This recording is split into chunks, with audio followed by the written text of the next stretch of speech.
Dodgers looking for their 6th consecutive win, and they'll try to do it behind Yoshinobu Yamamoto, who takes the field. And we go down to the field with Kirsten. Thanks, Joe. Well, Yoshinobu Yamamoto is coming off of 2 scoreless outings. And when we spoke to him after his last one, he said one of the biggest reasons why is continuing to feel more comfortable with a bunch of things, his environment, with the pitch clock, the pitch calm. He told us that all of this, he's had so much support with being here, but as of late, he's been feeling that calmness on the mound. That's what led to his great command and executing his pitches, guys. Yeah, and he sure has thrived lately. 15 consecutive scoreless innings for Yamamoto after 6 scoreless against the Diamondbacks last week. And he's ready to rock against this order from Skip Schumacher, the manager for the Marlins. Jazz Chisholm Jr. had 2 hits yesterday. Brian De La Cruz bats second in DHs. And then it's Jake Berger in his 2nd game back from injury. Josh Bell's at first base. Jesus Sanchez in right field hitting 5th. Tim Anderson at shortstop hitting 6th. Nick Gordon has homered in back-to-back games. Vidal Brujan, the 2nd baseman, an 8-hitter. And Christian Bethancourt gets his first start of the series out of the 9th spot. We talked about it off at the top, but Yamamoto gave up 5 runs in 1 inning in his debut. He's given up 6 earned runs in 6 games since. As the comfort has come, so have the statistics, and he is going up the leaderboard in a lot of different categories. The win category already at 3, the ERA now below 3. The category that really is important tonight against these Marlins, they are very aggressive. They swing an awful lot. Well, Yamamoto is in the top 10 in chase percentage in the National League and in whiff percentage. So the comfort he is feeling that Kirsten reported on, it gives you a longer runway that when you make a mistake, you don't feel like everybody around you is judging you. You feel like that's just normal and they know I'll come around. Well, he has come around in a big way. Dave Roberts was saying before the game today, already they're at the point where they look and they say, yeah, it's Yoshinobu tonight. We feel like this is a game we're going to win. It's only taken him 7 starts in the major leagues to establish himself as that guy. Dodgers looking for a 6th straight win and a 13th out of their last 15 after they took the first game 6-3 last night. Yamamoto comes home and off we go, and the aggressive Marlins get a first pitch swing and a high fly ball and a home run for Jazz Chisholm on the first pitch. Live by the sword, die by the sword. They died last night. They live 1 pitch here. Even when the Marlins were down last night, they didn't try to build innings with walks. They didn't try and do anything but swing as soon as they saw something they like. And they like almost everything coming out of a pitcher's hand. You don't really say, well, how can you throw him a first pitch fastball? But it is right down the middle, and you do feel like you could get away with it. But attacking it right here pays off for the Marlins. Yamamoto's given up 4 home runs now. They've all come on the first pitch of the at-bat. So 1-0 as De La Cruz fouls it off. It's the 2nd game in a row the Marlins have scored in the top of the 1st inning. He is such a strike thrower that people are going to be aggressive. A little pop on the right side of the infield for Freddie Freeman, and De La Cruz is the first out. Conventional way of pitching is to use your fastball to set up your breaking stuff. Pitching backwards is backwards to that theory, which is using your breaking stuff to set up your fastball. Yamamoto throws so many strikes with his fastball. That is the style he needs to use the most. He's thrown 3 pitches. Marlins have swung at all 3 of them. Here's Jake Berger. 4 out of 4. If you're going to live there, you can throw first pitch fastballs. You just got to stay out of the middle of the plate because they are going to start the bat. Coming inside with this 0-1, and it's another fastball, strike 2. Berger had his first game in a few weeks last night. Missed a couple weeks with an oblique injury. Came back and went 0 for 4 with a couple Ks after he had 34 home runs last year, split between the White Sox and the Marlins. On this 0-2 from Yamamoto, Berger fouls off a splitter. That comfort, it came into play right away after the first pitch of this game, where he just got right back in the strike zone. He knows everybody believes in him, and his track record so far is pretty doggone good the last 6 starts. What is it, a 164 the last 6 starts as an ERA? Now the overall ERA, even with a debacle in Korea, that got him down to a 2.91.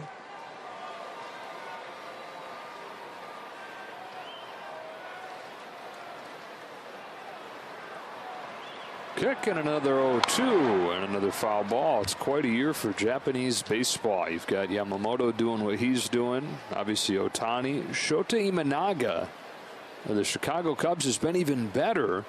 Came into the night 5-0 with a 0.78 ERA. Fired 7 innings against the Padres tonight and gave up just 2. Here's an 0-2 again and a swing and a miss in the dirt, and so Smith will throw down to finish off Berger. 9 pitches, all of them strikes. This one is the chase that he has gotten so good at. After you established a fastball for a strike, that split that looks like it's right down the middle, they're going to swing at it when it heads for the dirt. We also saw in that at bat oral his first slider of the game. And that's a pitch that he threw for the first time as a Dodger in his final inning in Arizona last week. Didn't seem like it was a huge deal, just sprinkled in a few of them. But the thought is that's a pitch he's going to need against right-handed hitters. That's smacked through the right side and a base hit for Bell. Slider is a nice pitch that gets the ball off the barrel of the bat. Some sliders are swing and miss sliders. Other sliders are just get you back into the count, maybe get people to chase.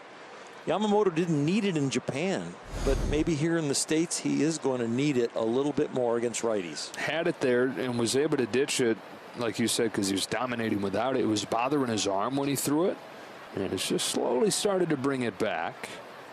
The right-handed hitters throughout the league have pretty much told him he needs something else. That's strike 1 on Jesus Sanchez. Lefty's doing nothing. Righties have hit 280 with a slugging like Teoscar Hernandez. When you're bringing a pitch along that you're not used to and puts new stresses on your arm, you like to throw, 3 or 4 in a game, and then the next game later you might throw 8, and you just slowly build it. So you build those particular muscles you need. Sanchez wraps it on the ground to second. Gavin Lux with a routine play. Oh, an ambush of the highest order. First pitch of the game, Jazz Chisholm hits it out, and the Dodgers come to bat when you come back.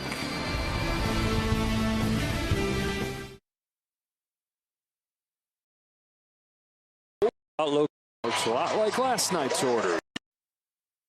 As they come up the bat for the first time, Betts, Ohtani, and Freeman, then Smith, Muncy, and Hernandez, Pages, Lux, and Outman. Looks a lot like last night's order for Dave Roberts as they face off with a guy who has overpowering stuff. It's just a question of if he can put it in the strike zone. It is definitely about location, not about velocity, not about movement. He does change speeds a little bit. Probably got one of the hardest changeups you'll ever see, and it will be somewhere between 90 and 96 with the same type of movement on all of his hard stuff. This one over to Mookie Betts is inside, and it's 2-0. Everything's going to move left to right, so in on the right-handed hitters like Betts and away from the lefties.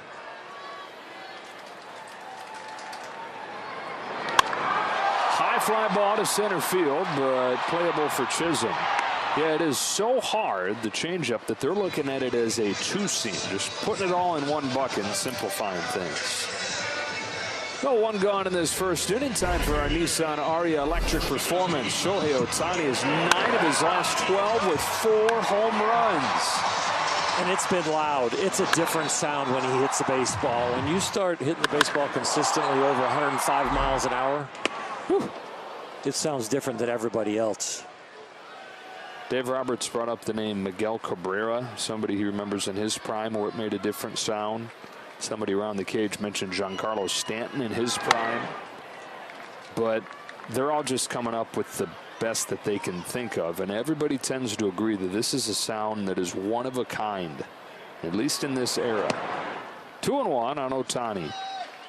It's one thing to have a teammate that has a reputation. He's going to come in and make an impact. He gets an amazing contract. You can't wait to play with him. It's another thing to start putting him at that echelon publicly and talking about it publicly. They are very impressed with his talent. Well, even Clayton Kershaw told us last night when he was visiting with us, I didn't realize he was this good. Everybody knows that he's, an elite talent. but to see it every day has been to gain a new appreciation. And he's on with a walk here. Then there's the other part of his game that nobody talks about, and that is the stolen bases. He had 2 of them last night. He's 9 for 9 in stolen bases this year. 40-40 is within his reach for sure. Freddie Freeman had one of the 4 home runs in last night's game.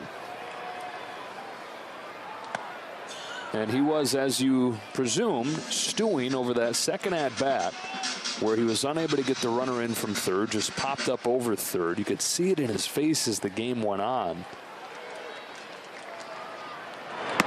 Not that he didn't get a hit, but that he didn't at least get the guy in. Yeah, the second at bat, I think it was first and third, 1 out, and he popped up to the third baseman, and it irritated him for sure. And you really can't tell completely from his facial expressions. What you can tell is the smile is gone. His disgusted look is everybody else's neutral look. His normal look is smile and social. You know, his social skills down at first are probably bar none. He has resting, pleasant face. He does.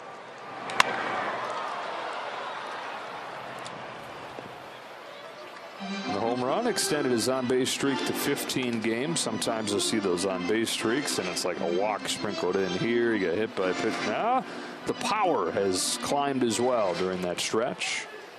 Now, for the first few weeks of the season, which was a continuation of the end of last year for Freddie, he felt like he was searching for that feel. Still not all the way there. Arrow pointing in the right direction. So you get another look at his home run last night. I was listening to talk radio, and Dave Vassay was on, and he was talking about Freddie, and the hosts were trying to say that Freddie's kind of the forgotten man. That's probably why he's angry. He goes, no, he's angry because he's just not producing at Freddie Freeman level. But the thing about Freddie Freeman level, you see 292, 3 home runs, 21 RBIs. About 90% of the big leaguers would take that. That's not Freddie's lifestyle. That's not his bar. And it's not about Betts doing well or Ohtani doing well or Will Smith doing well. It's Freddie's judging himself, competing with himself. If you go through his average by year, it's remarkable. So let's just go in reverse order. 331 last year, 325, 300, 341, 295, 309, 307, 302. That's all the way back almost a decade. Remarkable consistency. Out of the 1-2 and ball 2. He had a batting practice, what, a couple weeks ago or 10 days ago, where he hit almost every ball over the shortstop's head, and he said that was the first batting practice in a long, long time, over a year, that he said, I feel like it's coming. And then he got on this hot streak. He's worked the count full. It's granular, the changes they make, though. You know, it's granular to feel elite compared to just really good. He says he takes a lot of pride, obviously, in the consistency, but in order to be consistent, when he doesn't have it, just keeping his head above water, just being able to survive. Ohtani with a good lead. Close play. Keeping his head above water has looked like this. 292. And it now feels like he's ready to take off. I don't like it when Ohtani dives back with that right arm. No. The swing is valuable, but so's the right arm by itself as a pitcher. See if he takes off here. 9 for 9. There he goes. Fouled off. And this marathon continues. When you're only a pitcher, back in the day when you could hit and you ended up running the bases sometimes, we weren't really allowed to dive back into bases. You had to slide feet first or have your lead be short enough that you just get back on your feet.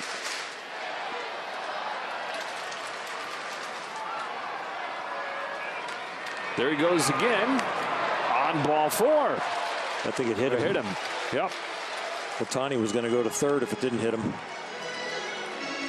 Well, here we go, Oro, with Edward Cabrera, and you can see the dynamic stuff, but he walks Ohtani and now hits Freddie Freeman. Was going to be a walk if it didn't hit him. And this has been what has held him back. He's 26 years old. He's got the look, right? He's 6'5", 220 pounds. The stuff moves a ton, but can you put it where you want? 2022, a really good year. 2023, he's trying to turn the page mentally and statistically, and he went into the offseason with some good conversations from the organization and his skipper and his pitching coach. But he's picking up a little bit where he left off as far as not being able to find the zone.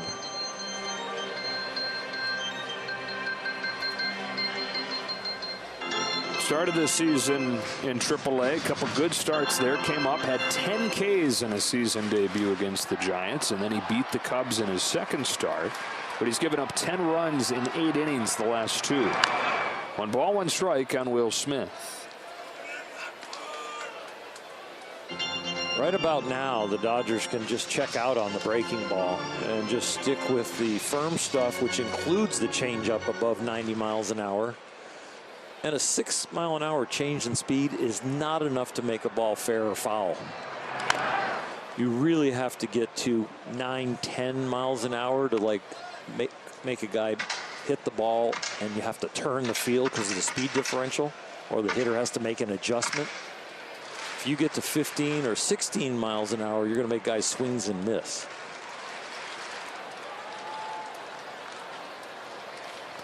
Ohtani at second, Freeman at first. Smith fouls it off. Will had his 8-game hitting streak come to an end last night with an 0 for 4.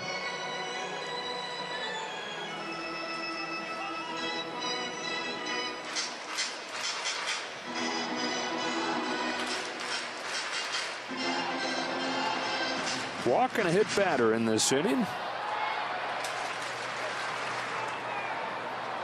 Cabrera to Smith, the 1-2 pitch. Breaking ball that he's gotten quite a bit of swing and miss on so far this year. Not this time. Most of the breaking balls so far tonight have not been competitive pitches when they leave his hand, so the hitter can just say, I'm going to spit on that.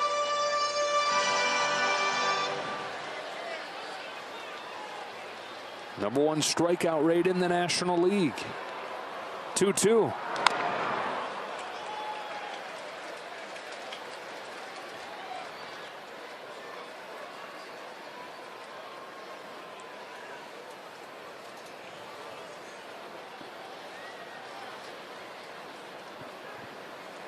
'25th pitch of this first inning coming from Edward Cabrera.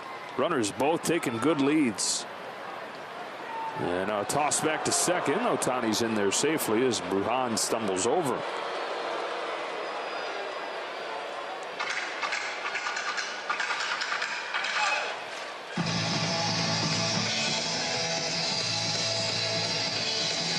I don't know that he's stealing more bases, like way more than I anticipated, but he's way froggier than I anticipated out there. Like, he works hard to draw the attention of the pitcher.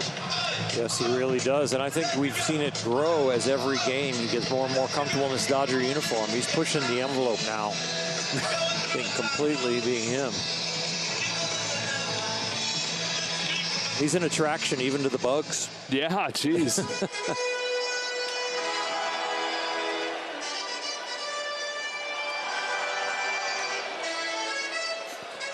2 on with 1 out. Will Smith has fouled off several pitches. Hopping around again out there, the runners, as Smith looks at ball 3. 3 straight 3-ball counts. After Yamamoto threw 12 pitches, all of them strikes. Cabrera's below 50%. His payoff is inside. Check swing, no swing. Bases loaded. I'm glad Freddie's foot's okay, and I'm glad Will Smith got his hands out of the way of that one. That one would have hurt. The bat coming forward with the check swing, and then the ball right there by his hands. Loaded up for Muncy. With all the attention that the MVPs up top get, and with Will Smith having the season he's having, what Muncy's done the last few weeks has gotten lost in the shuffle. But among the leaders in all of baseball in slugging percentage. 3 home runs on Saturday night.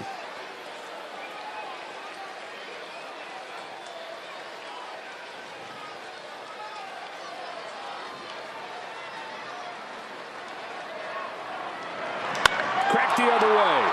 Gordon's going back. This ball's got a chance. It's a grand slam.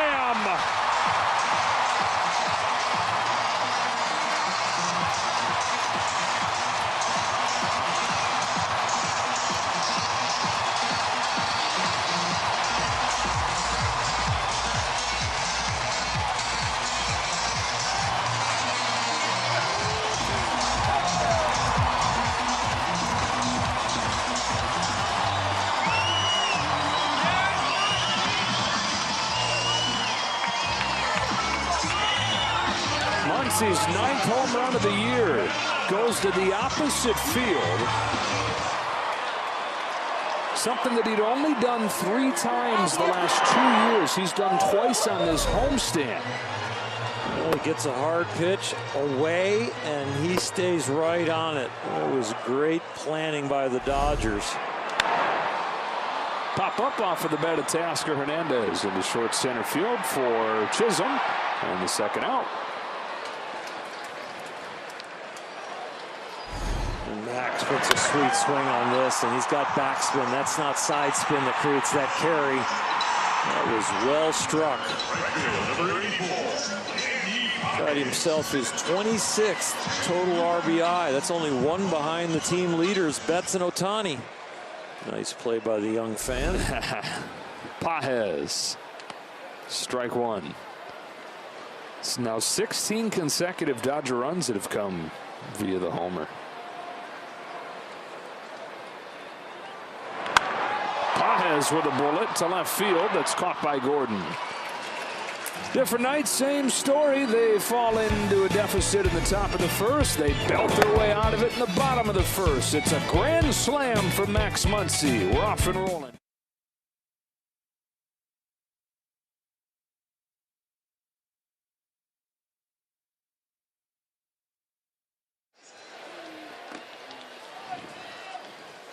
Dodgers got 1 hit in that first inning, but it was a grand slam from Max Muncy.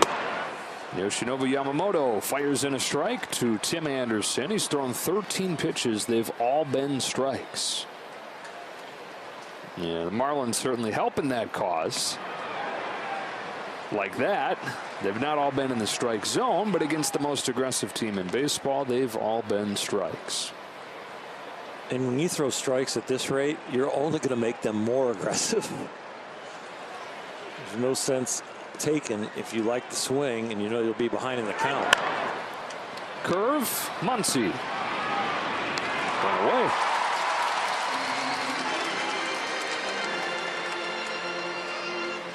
We've talked about how comfortable he is now and has really gotten over a lot of the culture shock, from the size of the baseball to the workload to the new uniform to the contract to everything.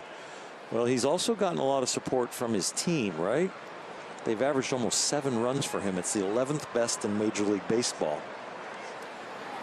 And what they do after he fell behind? Yep. They hit him a granny. Disappearing splitter for strikeout. The Marlins' hottest hitter, Nick Gordon, who's homered in back-to-back games, 5 of his last 7. Another nasty one there, 0-2. Has he thrown a ball? No. He might set a record. Can't be that far off. 18 out of 18. 2 out for number 18. The number that represents the ace on a staff in Japan. Goes back to the Giants of the 1960s, who were heavily influenced by the Dodgers and their trips over there. Helped build them into a dynasty with a lot of the things that they learned from Dodger luminaries. Vidal Brujan swings and misses.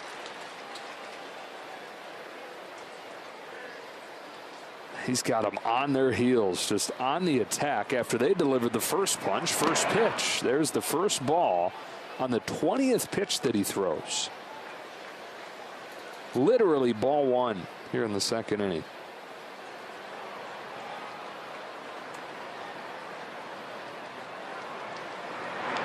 And he's right back in there on the hands. He's got a 1, 2, 3 second.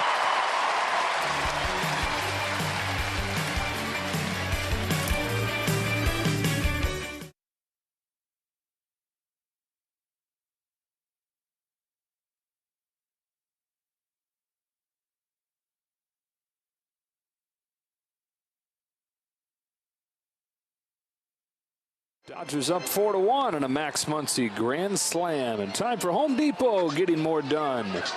The Dodgers have been really good starting pitching lately. 12-2 over the last 14 games.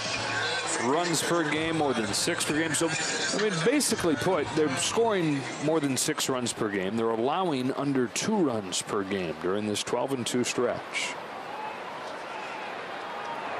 Gavin Lux takes ball one.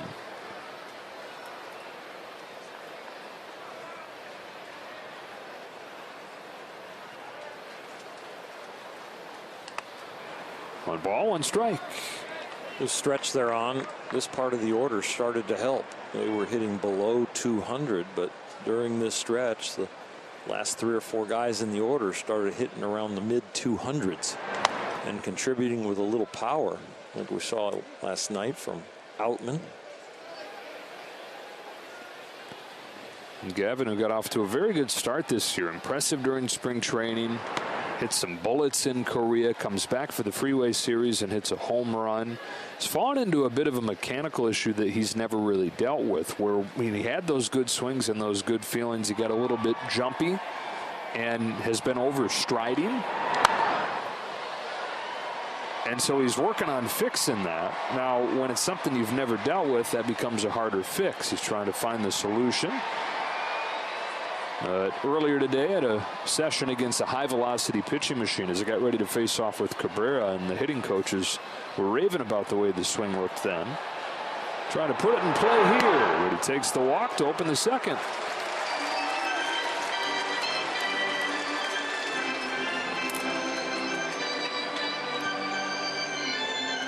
Mel Stottlemyre out for the visit. Yeah, when you talk about practice and Gavin Lux having a good practice session trying to bring it in between the white lines, that's exactly what they've been trying to do with Cabrera, because they would have been raving about his side works in spring training and the way he prepared for the season and his bullpens in between starts, but he hasn't been able to take it from the bullpen and then bring it into the game and have the same command and same stuff that he's had in his practice. And that is the step they are looking for to really turn his season around from last year and in this year. We'll get a quick word from Carl's Jr. The El Diablo Burger is back before returning. Only Carl's Jr. Big Burger. How good did that feel for James Outman last night, hitting a home run, his first hit in 10 days, his first home run in nearly a month.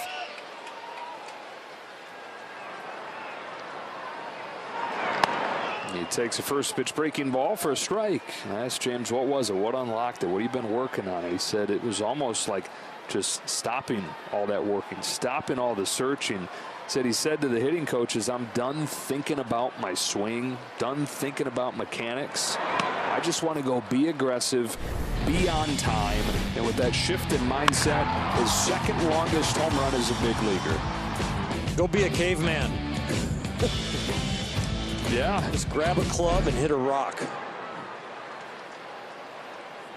0-2 from Cabrera. Hit hard again at right field. Sanchez there. Cabrera in the zone against Outman. He hasn't been in the zone tonight compared to his last start. Last start walked 4 total in 4 innings pitched. Tonight he's gotten 3 walks and a hit batter, and it only took 9 batters. Back to the top in bats. Fly to center field his first time. He's homered against Cabrera before.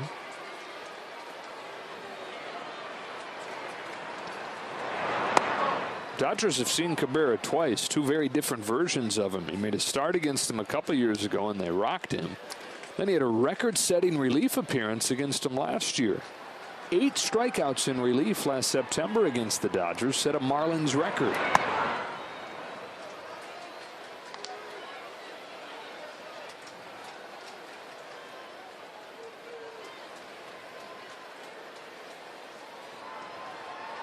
"26 years old, out of the Dominican Republic, in his 4th year with time in the majors.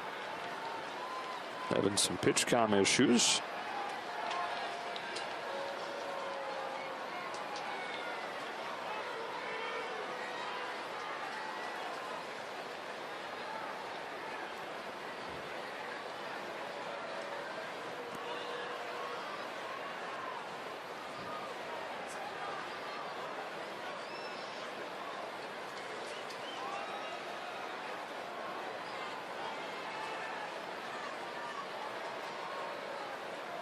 One comes home, and it's in there for a strike. Mookie reached 3 times last night, 2 hits and a walk, and now leading the majors in on-base percentage, above .460.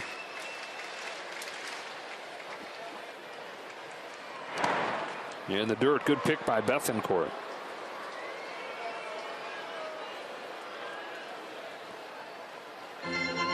.463 on base for Betts. He flashed back to his MVP season 2018. It was .438. A little bit of perspective how good this start has been. On a 2-2 pitch, fights it off foul, and we'll do it again.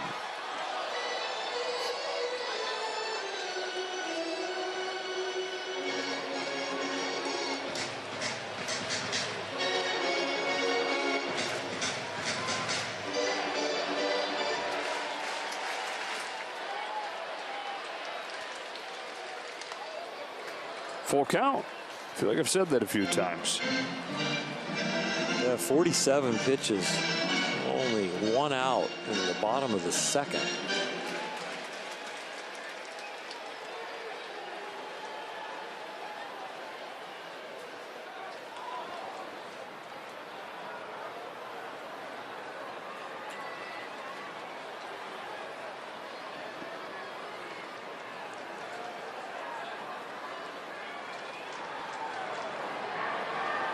Now 3-2 and a swing and a miss.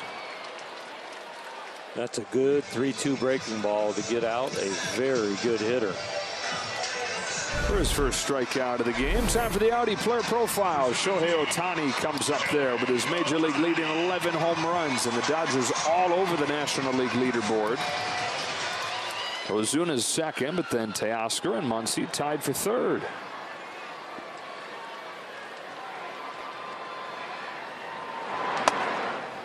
Walked his first time tonight, came in to score on Muncy's grand slam.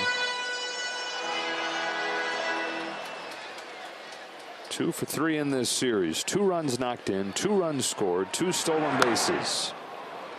2-0.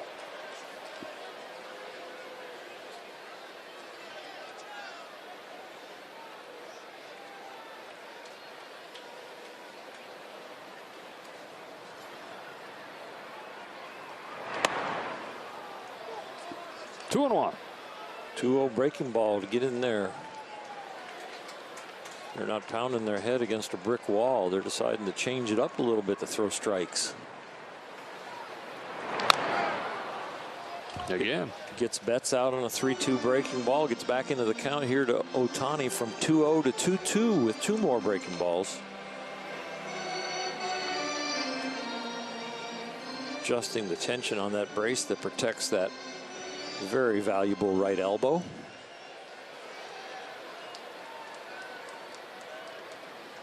Two from Cabrera. Ohtani tries to lay off and does. They're spinning him to death this time.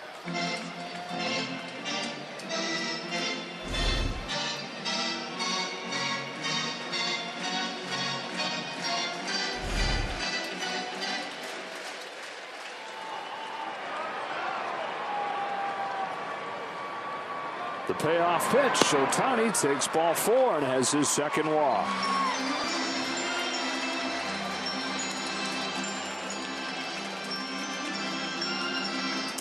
2 for Ohtani, 4 for the Dodgers in this game.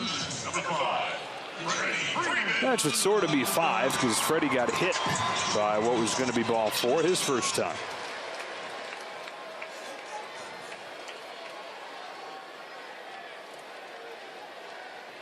First and second, 2 away, and the first pitch is tapped foul.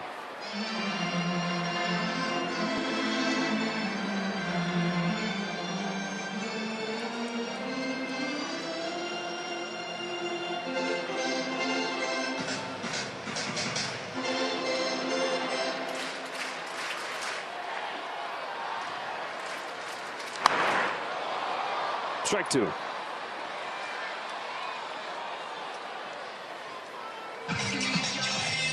Freddie's trying to find a way to not slice that inside fastball. He's either fouling it off over the Dodger dugout with side spin or fouling her straight down.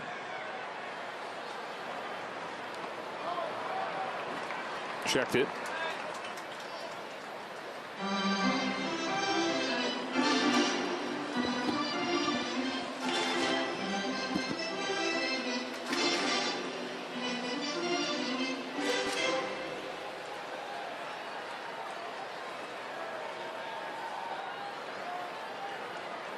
One, 2 comes home. Freeman drags the ground ball to second, cut off by Brujan. That's that for the Dodgers in the second.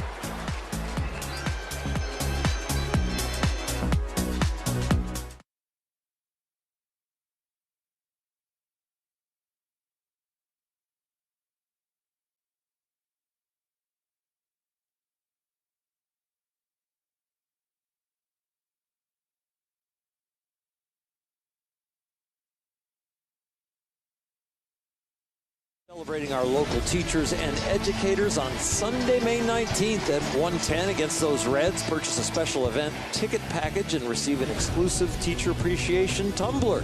For tickets, visit Dodgers.com/ticketpacks. Christian Bethancourt takes a first pitch curveball all the way down to 74 on the speed gun from Yoshinobu Yamamoto, who has thrown strikes with 21 of his first 22 pitches, including the first 19. 19 consecutive strikes to open a start is the best on record for a Dodger. Goes back to 2000 pitch-by-pitch data. It's only the 4th time that any starter on any team back to 2000 has started a game like that. Now here he comes with an 0-2. What was that? That was the splitter. He threw a ball. Oh. Cabrera has thrown 26 balls. Yamamoto hasn't even thrown 26 pitches. He's thrown 25, 23 of them for strikes. 8 of 9 first pitch strikes. Talk about getting ahead.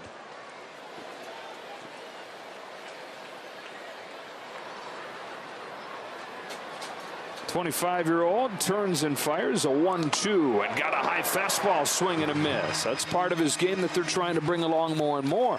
More width in the Japanese strike zone, so left and right are easier for him. As far as going up in the strike zone, that is a thing that just mentally so far, he's just going to have to force himself to do it. They don't chase that over there very much, and you definitely don't get a call for a strike when it's near the strike zone. See what he gives Chaz Chisholm here, who homered on a first pitch fastball. How about a splitter that looks like a fastball until it's not? That was a good splitter for a first pitch because it probably could have got called for a strike.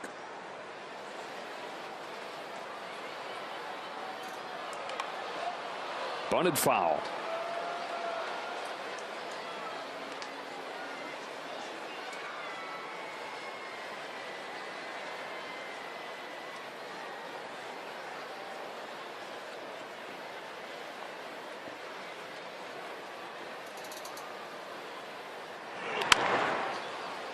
Tap to short, Betts throws him out.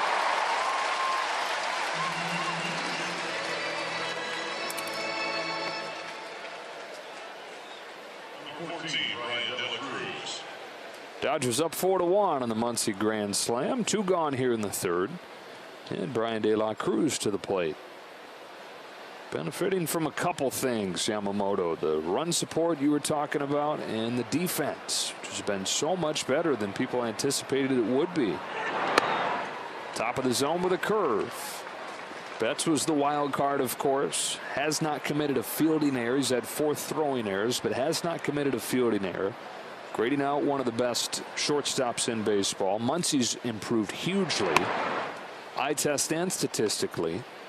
And then the one flying under the radar is Gavin Lux at second, who's yet to commit an error and seems to have found a comfort zone with the more athletic style throw from second base, which you can't do as much as a shortstop when it takes that full windup and overhead throw to get it there.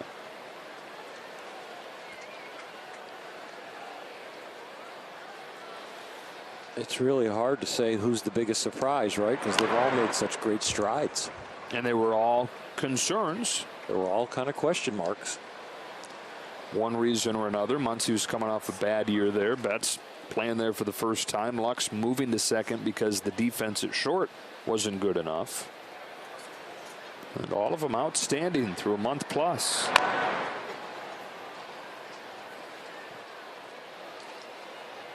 The invisible hand to the whole thing. We talk about these big bats and all the home runs they're hitting. Talk about the pitchers. Awesome the last few weeks. But the defense, the glue holding it all together. Another 1-2 to De La Cruz and another foul.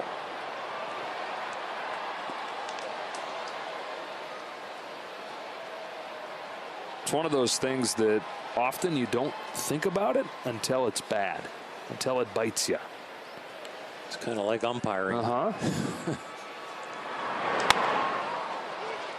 Sky high pop up right side of the infield, and Yoshinobu Yamamoto with another quick inning.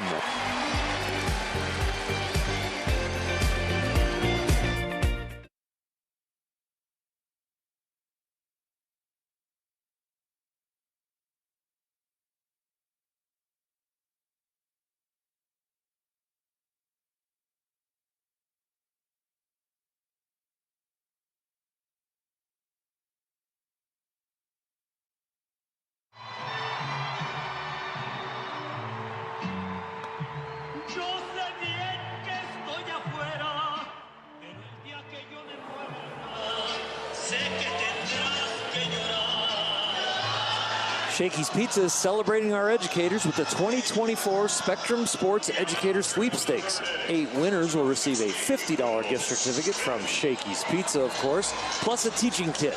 Enter online at spectrumeducator.com. Dodgers have 4 runs on 1 hit. That's the kind of game that it's been. A bunch of free passes and 1 big swing. A grand slam for Max Muncy. Will Smith starts the third and fouls off the first pitch from a new pitcher. George Soriano comes in, so just 2 innings for Edward Cabrera, who walks 4, hits a batter, and fulfilled the scouting report.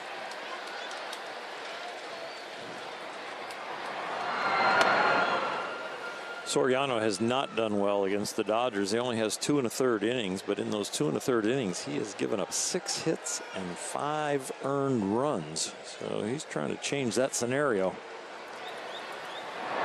Look out. Smith gets hit. More of the same.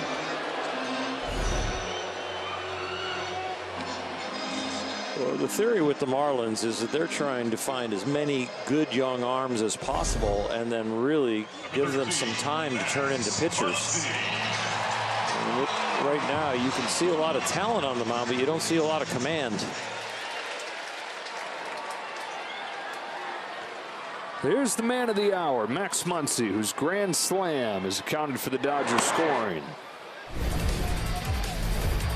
When he goes oppo, he is locked in, and he doesn't do it very often, but he is doing it this year. Whoa, that's a face like, I don't normally do that. That was pretty good. Takes inside, and it's 2-0. Here's a look at it on StatCast. Mentioned it the other night, but that was his first opposite field home run of the year. Out of the 66 that he's hit since he injured his elbow, those are the 5th and 6th opposite field home runs. One of the 3 on Saturday night, and that one there.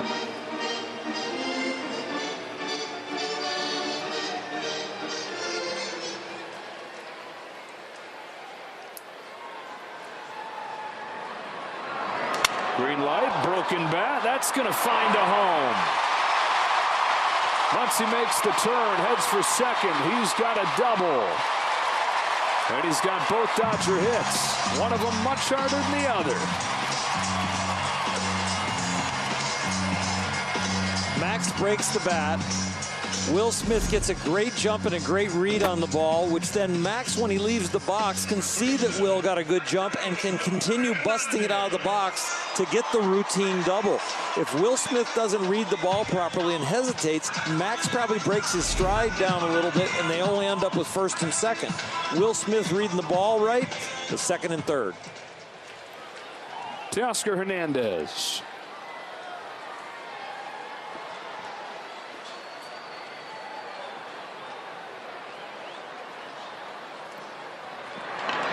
The National League home run leaderboard goes Ohtani, Ozuna, and then tied for 3rd, the Dodgers' 5 and 6 hitters, Muncy and Hernandez.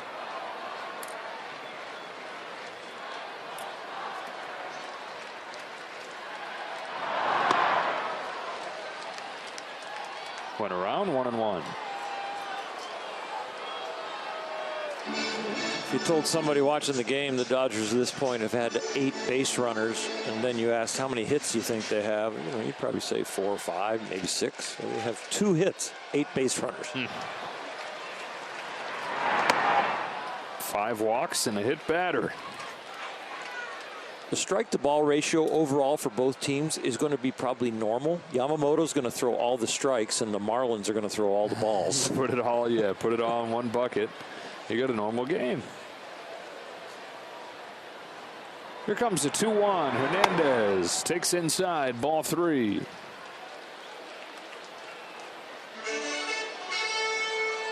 Well, the highest strike percentage in a start since they've been tracking that in 2000, 82% from a Dodger. Derek Lowe in 2005. Yamamoto's at 92%. 33 out of 36. So you're saying he has a chance. Mm-hmm.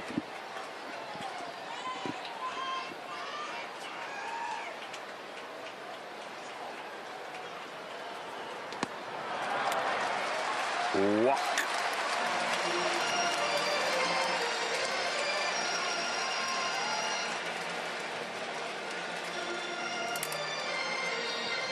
And it's Pages, so the base is loaded. Number 84, Andy Pages. Pages ripped it his first time, but it was right at the left fielder, Gordon. He got his first career walk last night, Oral, in his 18th game. It was a good walk, and he's got great plate coverage. We saw him in key moments in the extra innings game where he got his first walk-off hit in the big leagues, the first Dodger walk-off hit of this year. And he spoiled a lot of pitches, 6 to 8 to a foot outside, but then finally blooped one in for the game winner. The walk was there. It was the 3rd longest streak to open a career for a Dodger ever without getting a walk. Zach Taylor, 1921, who was a longtime catcher, went on to manage in the big leagues. And then a guy named Overton Tremper, who got 94 career plate appearances, 0 walks in those 94 trips up to bat. Pages got his first walk in his 77th plate appearance. Sure he didn't play for the Marlins?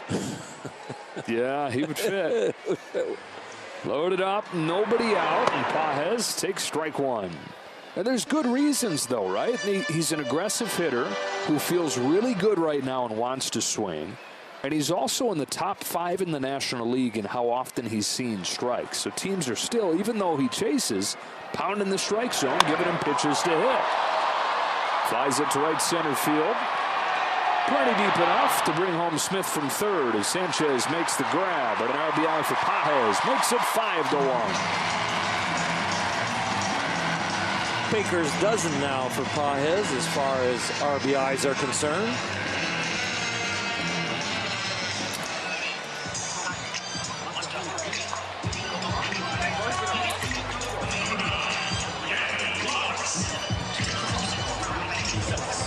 Muncy took third on that sac fly, and so they're at the corners for Lux. Dodgers looking for a 6th consecutive win.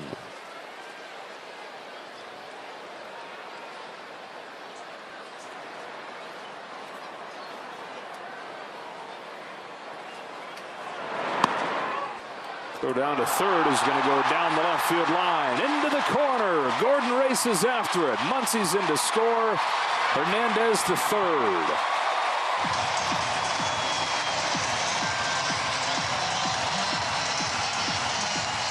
A little bit of frustration behind the plate, trying to find an out anywhere you can for your pitching staff, and so you're not getting many strikes. You're catching a lot of balls, which makes it hard for pitch selection, so you're trying to find an out. And that throw, when you throw it to the inside part of the bag in the foul territory, you're going to have a tough time getting to it. Third baseman coming from his position, he can take the one that's inside the foul line because that's where he's coming from. But the one where he's got to go through the runner, well, it's pretty hard. Infield pulled in for a 2-0 to Lux, who, as you saw a moment ago, has been a excellent hitter, all-star caliber hitter with runners in scoring position this year. Below 200 with the bases empty. Still early enough where when you split things like that, there's some noise in there. And small sample size. Big fly ball. Way back to right field and gone. Gavin Lux with a 2-run home run. His first of the year.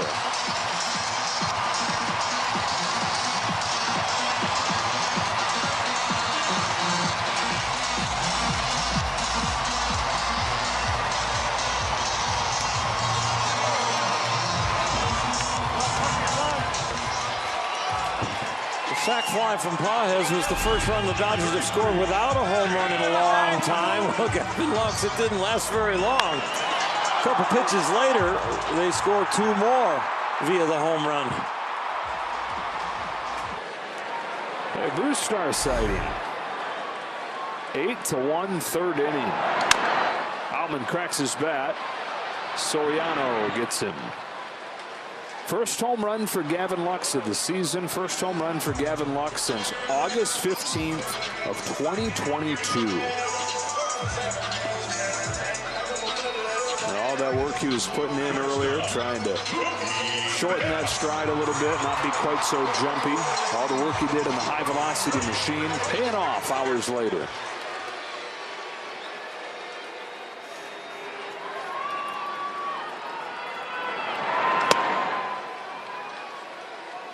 Four in the first, 4 in the third. Gotten 8 runs, even though Betts hasn't reached.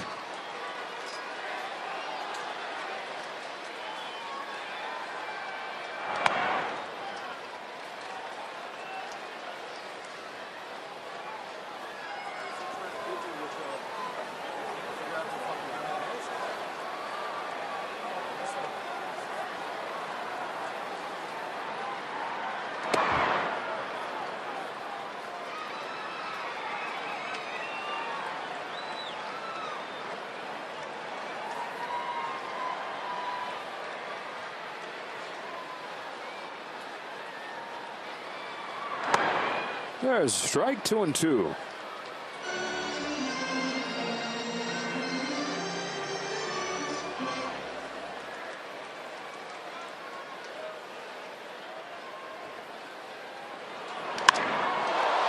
Scorched to second and caught by Brujan. Another 4th spot. 3 innings in. 8-1. Gavin Lux, his first home run in a year and a half, almost 2 years.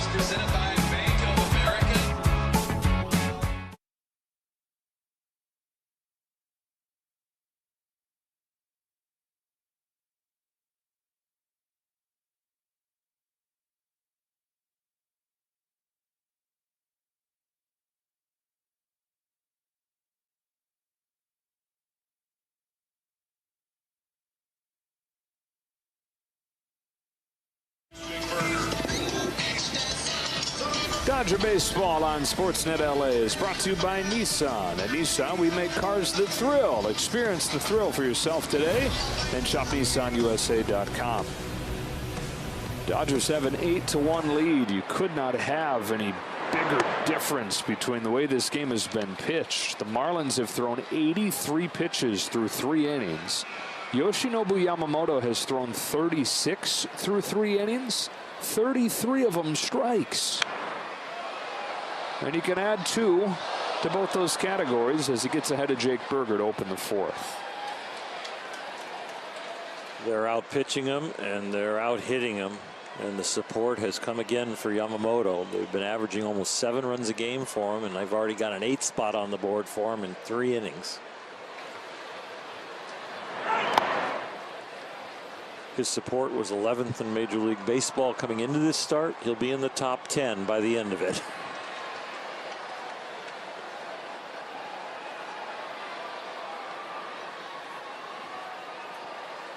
Here comes to the 1-2. That's inside, and it's 2-2. Unique talent. We knew all about that. Unique training regimen. We heard about that as he came over. The flexibility and the mobility and the javelin throwing. No weightlifting. Swing and a miss. He strikes out Burger for the 2nd time.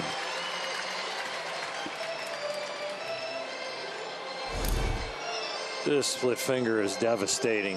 It is so much a fastball the whole way, and then that dropping action at the end. 3rd strikeout, 4 more, and everybody gets a free Jumbo Jack with the purchase of a large drink tomorrow. Josh Bell with 1 away. Grounded to 2nd for Lux. 2 out. Developed that training regimen that we see with his personal trainer Osamu Yada, who goes by Yada Sensei, just the Japanese word for teacher. Mark Pryor was talking about it, and he said, I think it fits here because it's part of the culture of this organization. This intellectual curiosity is the way he put it. He said, look, if there's something that you think makes you better, explain why you do these things. If it makes you better, great. And then maybe we can all learn from it. Instead of a culture where it's like, what is that? Get that out of here. It's open to whatever it is that somebody's going to bring in if they think it works. 0-2 on Sanchez. It's a very freeing environment to be the best you can be, and so many people that come here and put the uniform on and go into the culture of the Dodgers say it's a place where you feel comfortable right away.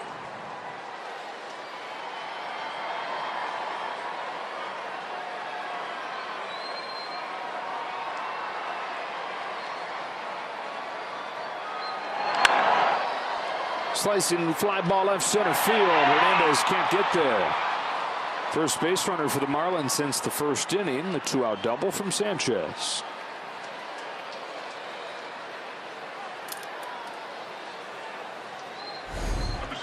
Didn't seem like he got it all, but he got enough. And he hit it right in the right spot. Kind of left center with a little slicing action to keep it away from center field, and not as much curve to get it to the left fielder.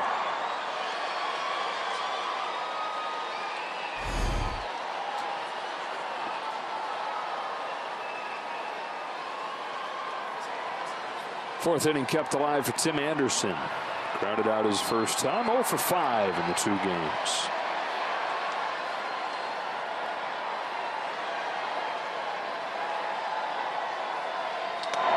Curve and a strike.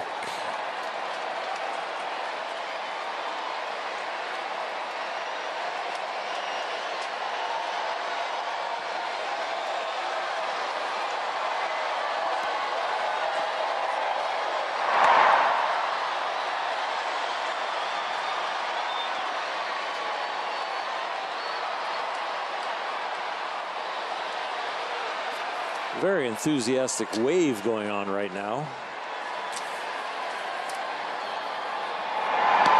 It would ruin my strategy in my day because I waited for the wave to get out into the bleachers so that they'd be waving their arms as I would throw the ball. But with the pitch clock, you can't time it up with the wave anymore.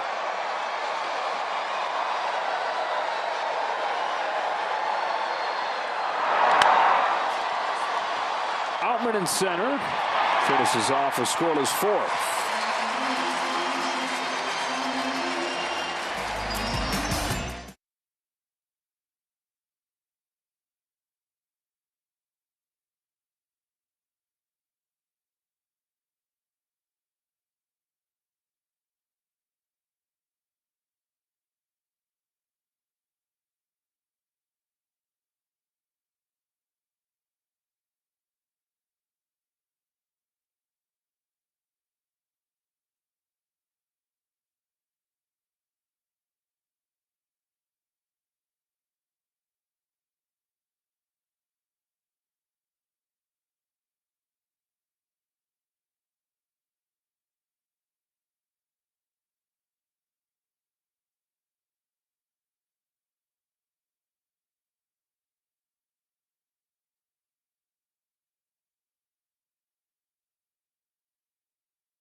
Check out the largest selection of official jerseys, caps, t-shirts, collectibles, and more. Gear up with your Dodgers at MLBshop.com. Ohtani has walked both times today and takes upstairs for ball one. So still 9 of his last 12 with 4 home runs, and then these 2 walks added in there. He's on base 11 of his last 14 times up. On a 1-0 from Soriano, he rips a line drive to right center field. Sanchez cuts it off.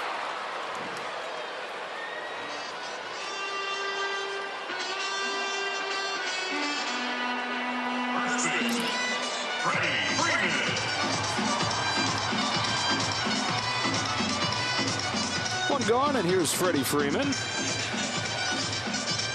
Hit by pitch, scored a run in that 4-run first inning. These teams have the same number of hits.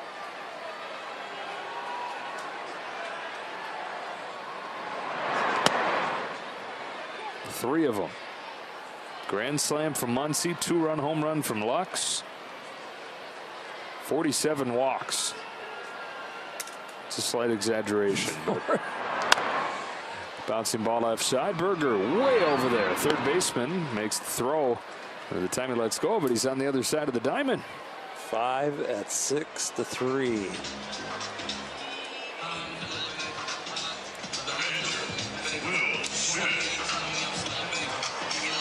Marlins looking for their first clean inning of the game. Here's Will Smith, who's been hit by a pitch and walked, and coming to score after both.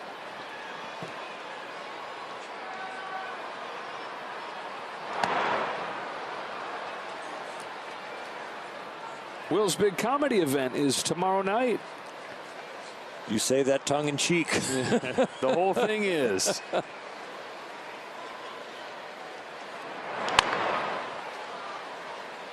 Cedric the Entertainer is going to host it, and then several comedians will perform at the Orpheum Theater.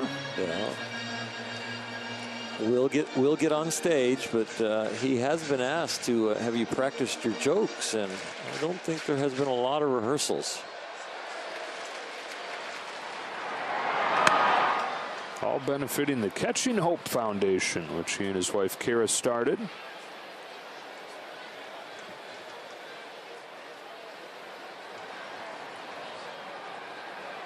Waits on this 1-2 pitch. Fouls it into the glove, and Soriano's got a 1-2-3 fourth.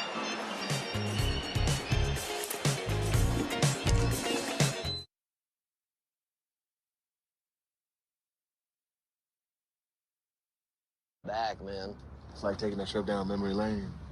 LA is brought to you by Jack in the Box. Spicy and classic popcorn chicken combos are back. You can sauce and load them for $1 more at Jack in the Box and by your Southern California Toyota dealers.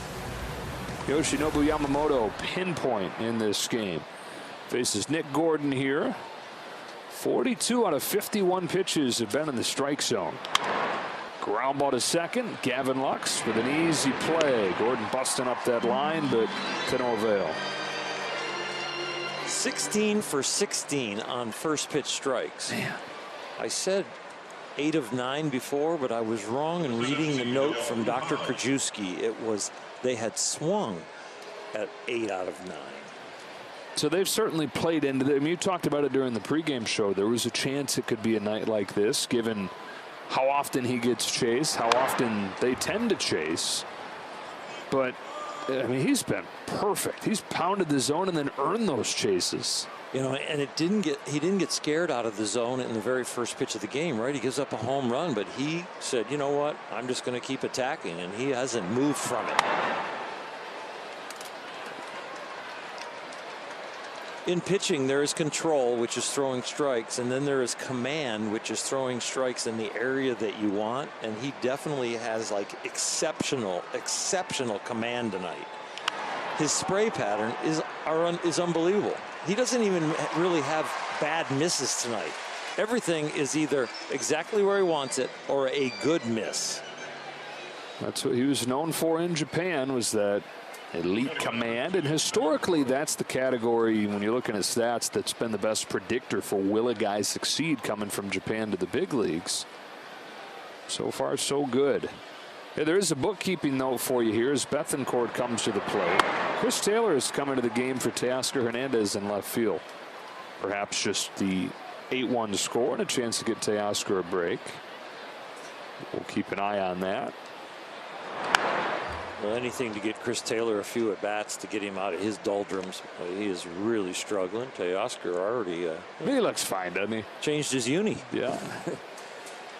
It looks like one of the giveaway shirts that they give away on certain days. Sensitive topic, gear, uniforms. It's true. Yeah. They're fixing them, though. I don't know if you saw. I did. They're going to go with a whole new uniform next year. They might even have to start adjusting during this year. They're going to try. They're going to try to get them ready to go this year, but for sure will be ready for opening day next year. If you've ever had anything custom made, that's what a big league uniform normally is. The measurements, everything is like you buy a custom made suit. Another 1-2-3 inning.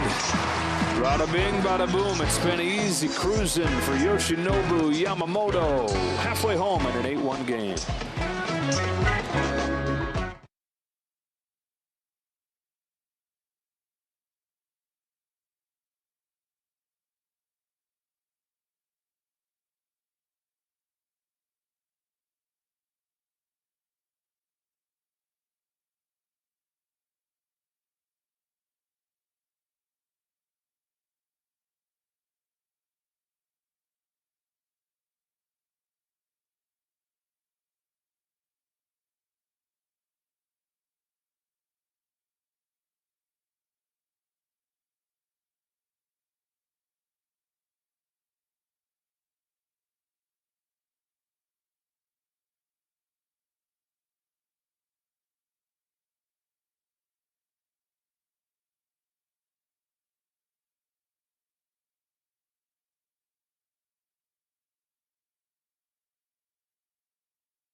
Second in this inning, Dave Roberts recently has talked about just with some of these opportunities for getting guys off the bench, especially when the runs are high or things are looking kind of out of hand in the game. He said he wants to find ways to get players off their feet. Teoscar Hernandez has been out there essentially every single game, so there's a time similar to what we saw with Shohei Ohtani, getting some days off. He's going to be really mindful with Teoscar and Mookie Betts and Freddie Freeman and some of those guys to get them off their feet a little bit, guys. All right, Kirsten, as Max Muncy opens up this 5th inning. And Taylor will bat second after coming in for Teoscar. Muncy's got one of the big swings in this game, a grand slam in the first. Inside corner from Soriano, 1-1. It was pretty much a given that the first 4 hitters in the Dodger lineup were going to give them the beginning of length. But with Muncy's start and Teoscar's start, they are really the additions to that length. And then you talk about when Pages joined the team, and that gave it even more length. And now we're seeing an offense that looks almost unstoppable. That when they're all functioning, you get crooked numbers on the board like we did in the first and the 3rd inning. And when they're not all functioning, there's still enough action to win the game with this pitching staff. And the 2 guys that you didn't mention there, Lux in the 8th spot, homered tonight. Outman in the 9th spot, homered last night. That's a contribution you can wait for when you have those other 6 or 7 guys. 3-2 to Muncy. And we'll do it again. Historically, productive. Granted, just a month and a half into the season, but pretty cool to look at some of the teams historically that their numbers match up with. We're talking the 1927 Yankees, who did a full season of what the Dodgers are doing right here. Down on strikes, one gone in the fifth.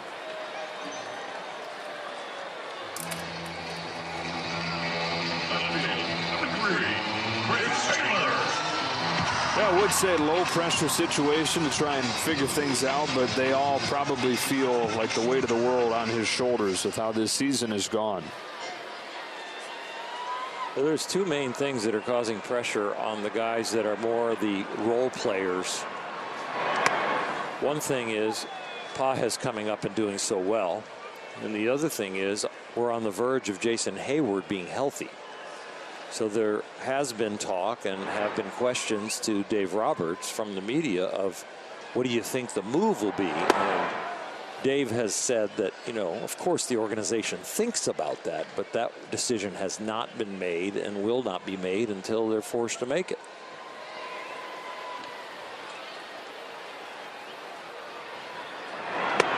And you hope that it is still a hard decision at that point, but things often work themselves out one way or another. Outman's home run is key. What Lux did tonight is key. Chris Taylor getting an opportunity here to show his wares. 2 up and 2 down in the fifth. Kirsten, you've got the latest on Jason Hayward. Yeah, Joe. So he was actually doing a bunch of work earlier today, hitting in the cage, running the bases. He continues to feel really good. And Dave Roberts said that he's going to be with the team on the road trip in San Diego. The hope is that he can take part in a couple of live BPs. And then after that, they will reevaluate to decide what the next steps will be and if that will be a rehab assignment, guys. Andy Pages knocked it around with a sac fly his last time. Smacks one to right field. Sanchez is there. He's got it. Dave Roberts is saying to Jason Hayward today, that's the best I've seen you run in I don't know how many years.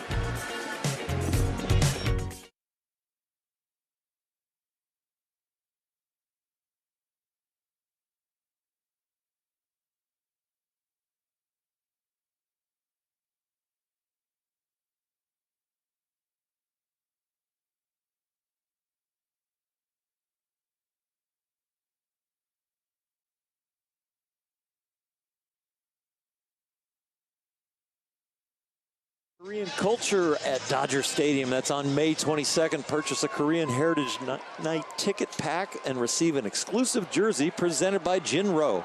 Visit Dodgers.com/ticketpacks. Oh, Dodgers in this one as Josh Chisholm takes a ball from Yamamoto. 59 pitches to get through 5 innings. It's a continuation of what they did last night. Buehler's last couple innings and then the bullpen's dominance. Talking about 11 pitches per inning. It's about the average that the Marlins were with the Dodger pitching staff last night from inning 3 on. They were hacking like they are tonight, but tonight they're having to hack because he's throwing strikes. He's filling the zone. When he fills the zone with something off speed, they are 1 for 12 off his non-fastballs. The splitter 1 for 7. The curveball 0 for 5.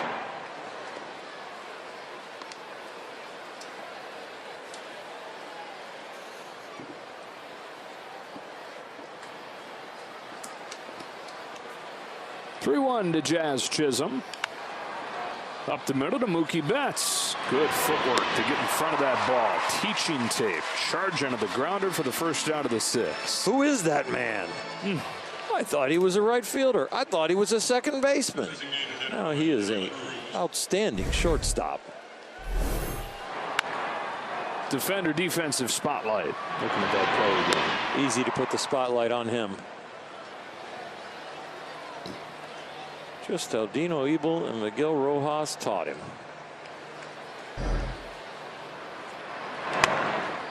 Outside for ball 1 on De La Cruz. Motivated by the doubt.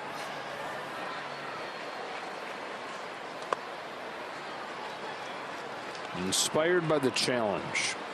He's always loved to push himself to the limits.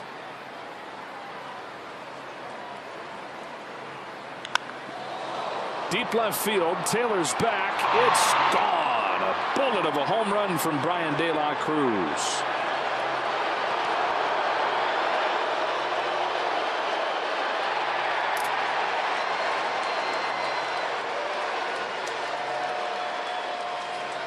Enthusiastic fans want that ball thrown back.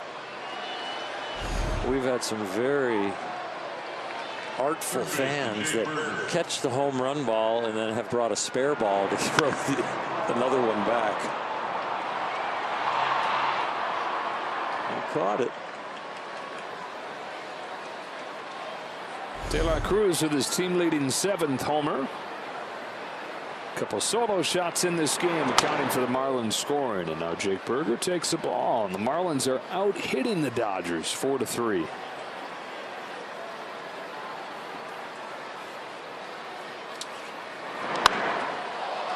Way up there.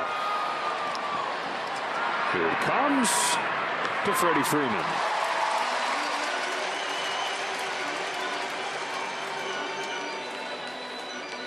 Yoshinobu has been throwing that splitter for about 40, a little over 40 innings in the big leagues, and that's the first home run he's given up on a split finger fastball, and of course in his career here.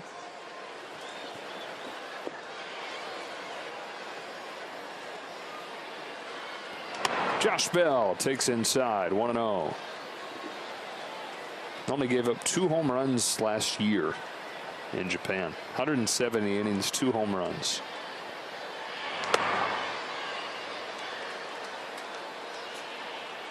He had as many no-hitters the last 2 years as he had home runs allowed last year.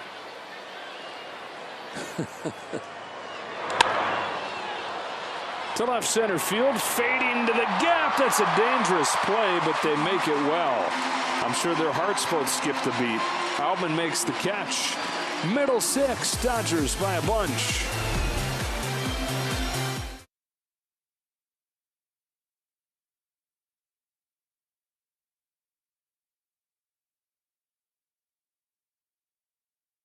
They lead at 8-2 when we get our AT&T Fiber Fast recap. Yoshinobu Yamamoto, dominant efficiency in this game. Max Muncy's hit a grand slam. Lux has his first home run of the year. And so even though the Dodgers are getting out-hit by the Marlins, they lead by 6.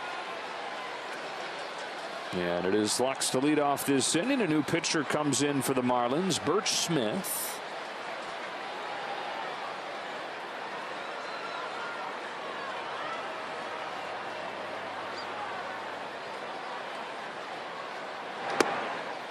Misses high with his first pitch. Birch Smith has pitched in Korea last year and Japan the year before. Actually made his major league debut all the way back in 2013. Well, he has kind of struggled to get back to the big leagues. Was there in 13, didn't come back to the big league till 18, and then has been trying to restart his career over in the Orient. Now he has a job with the Marlins. 34-year-old from San Antonio, former Oklahoma Sooner. Delivers 2-1.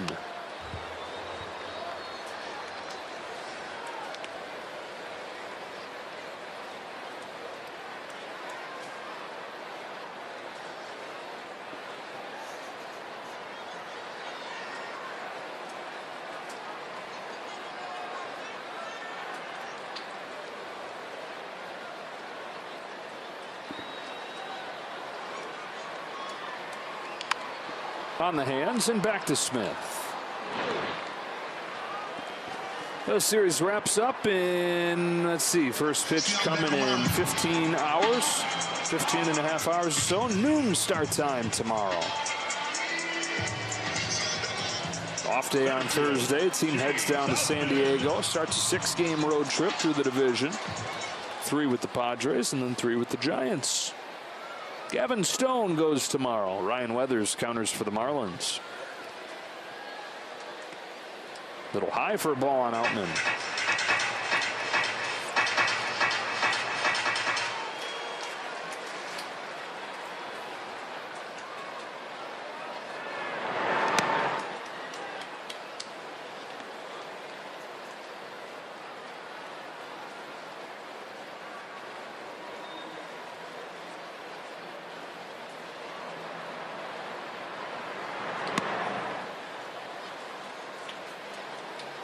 It's a good take. 2-0 count. A guy that's struggling, hitting 165, getting his swing together, starting to feel good at the plate, but still making him throw strikes.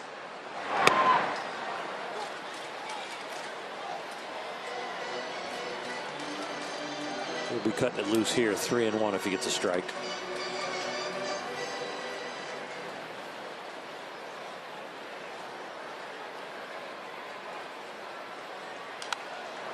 Did and foul.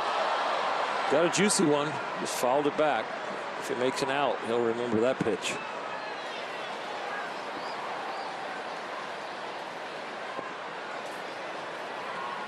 James 0 for 2 in this game, but has the second hardest hit ball of this game. His line out in the second inning, hit 106. Comes up empty here, and 2 up and 2 down for Smith. Here's another example of what Kirsten was talking about. Dave Roberts gets Mookie Betts onto the bench, and Miguel Rojas to pinch hit.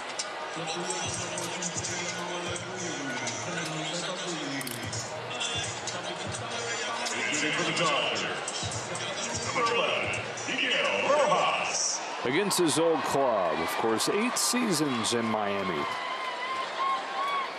The bookends on that time with the Dodgers. Started his career here. He's back here in LA, second season.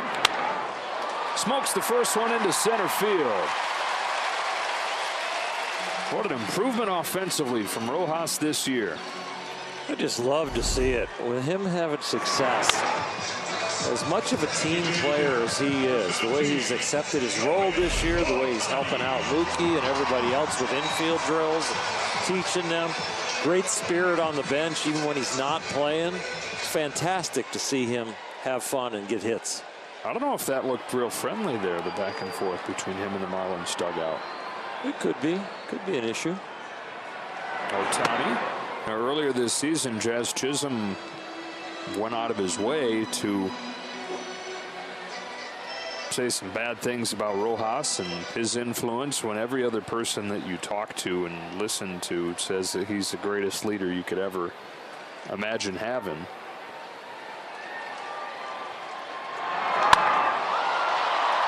High fly ball to left field. And that'll do it for the Dodgers in the 6th. They lead 8-2 to the late innings.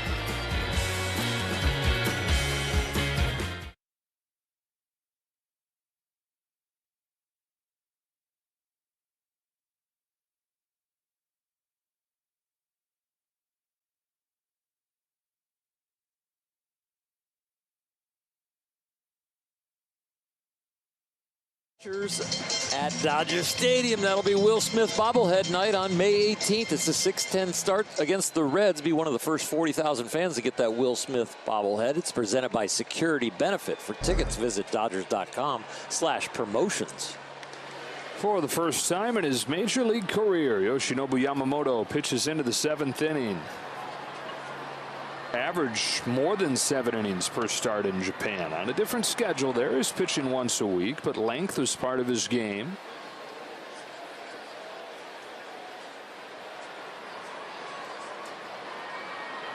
Sanchez is 1 for 2 with a double. Takes a strike. When he was over there, I saw pitch counts in the high 130s and the high 140s. So he knows how to go deep in the game and get that kind of length out of his arm. Game 6 of the Japan series last year, 138 to your point, Oral, and struck out a Japan series record 14 in that game. That was a response to a tough outing before that.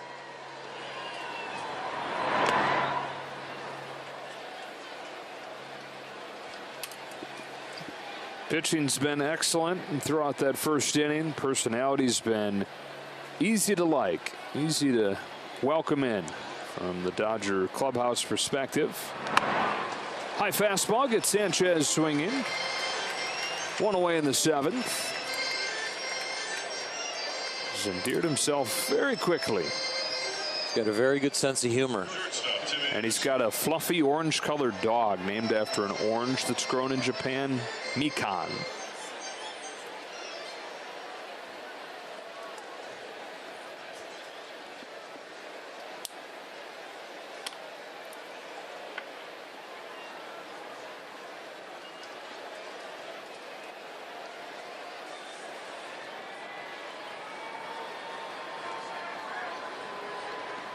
Tim Anderson.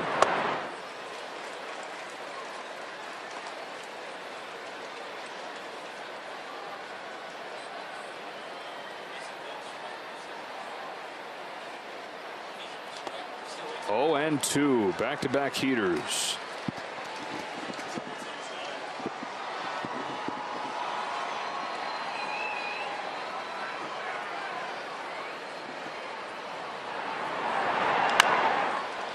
Bounce it to Muncy, sized it up, threw wide, but Freeman's over there to grab it, and 2 gone in the 7th. Then a word from Del Taco. 2 amazing crispy chicken tacos for just $3? Yeah, that's Del Taco better mix. No, it's an overmatched Marlins team tonight, but this is not something new. Yamamoto has been rolling since that first inning in Korea. And this has all happened, I think, much faster, certainly than it looked like it was going to be after that first inning. But after spring training, too, this is way faster than most people realistically were thinking he'd hit his stride. I think you're exactly right. I think the eye test was kind of like, okay, let's see. This might take a little longer than we think, but we know the ability, we know the peripherals as far as the spin rate and the velocity and the location. But when will he get comfortable that we will see that kind of production over here? But it has been quick.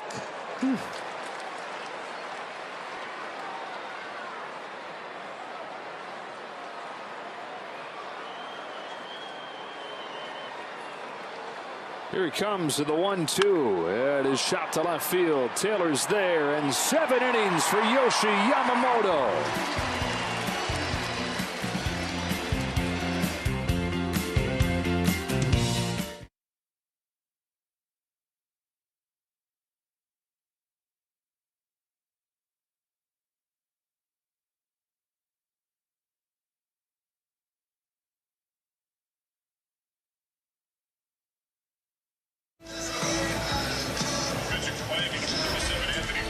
Dodger Baseball on Sportsnet LA is brought to you by Morongo Casino Resort and Spa. Less than 90 minutes from wherever you are. Good times.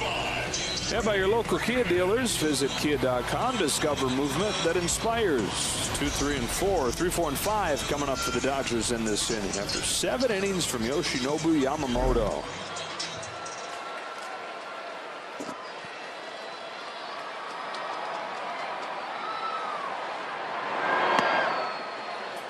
Strike or ball. 1 from Anthony Bender, the new Marlins pitcher.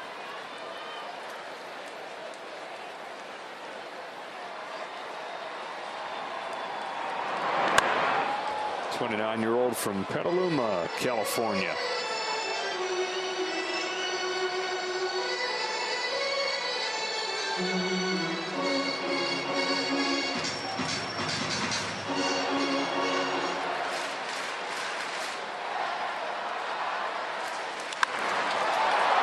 Base hit to center field.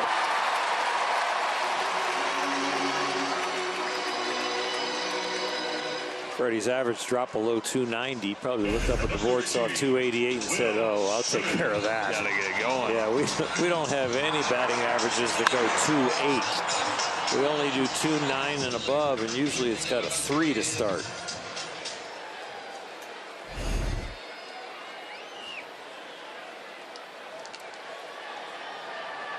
Will Smith looking for his first hit of the 2 games in this series, although he reached twice and scored after both. Dodgers have picked on the starters in this series so far. They've scored 14 runs in the first 3 innings against the Marlins and nothing from the 4th inning on.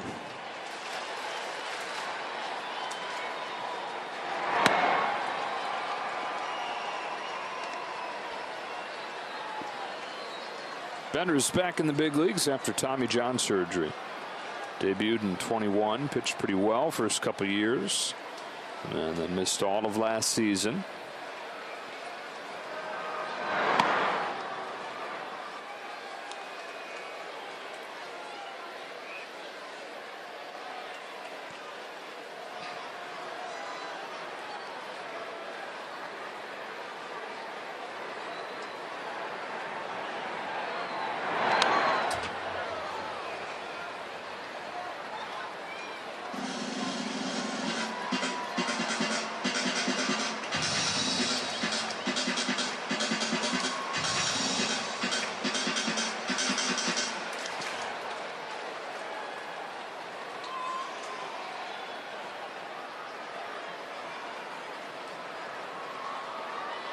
1-2 from Bender.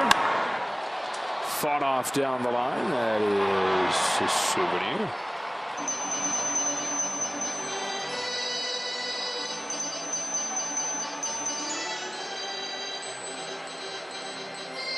Hey, former Dodger and Michael Bush. A walk-off home run tonight for the Cubs. Playing first base on a regular basis there. Yeah.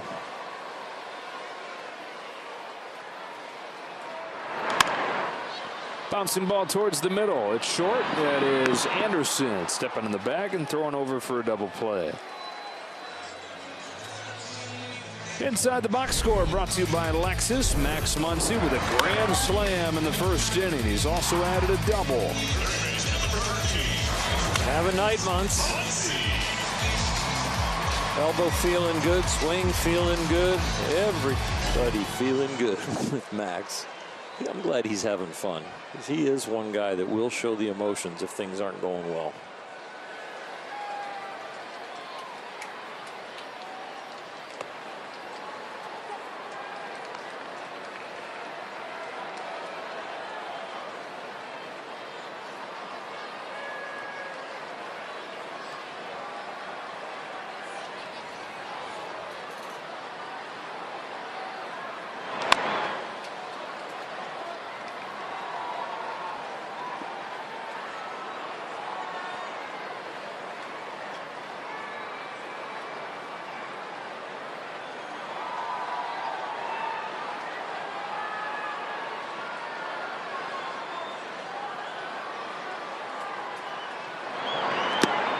Change in the dirt.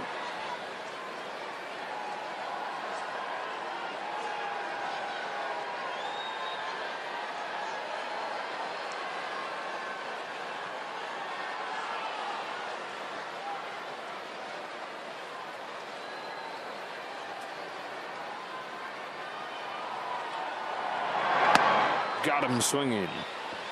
So through a 7 innings, the Dodgers with an 8-2 lead, looking for a 6th consecutive win, and it appears well on their way.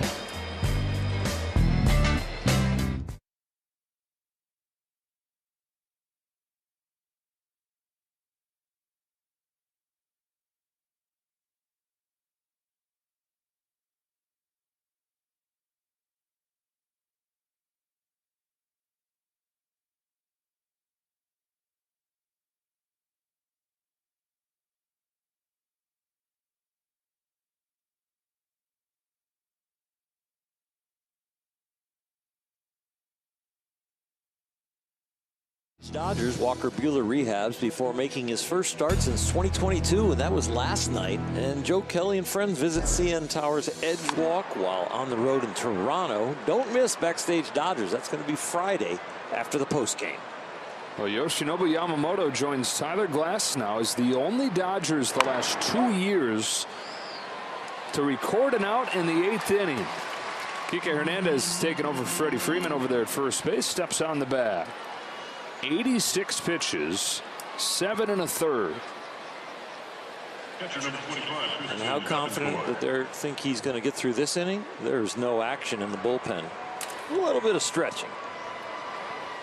Some air squats. Yeah, just in case. Christian Bethancourt inside, ball 1.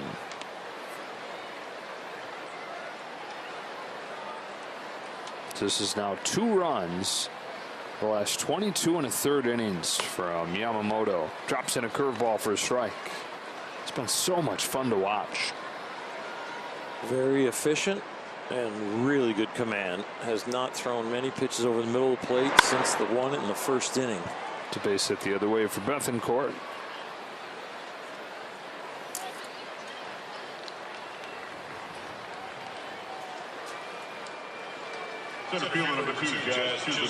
And to go back to the top of the order, Jazz Chisholm, who started this game with a home run, very first pitch. Downhill from there. If you're a Marlin.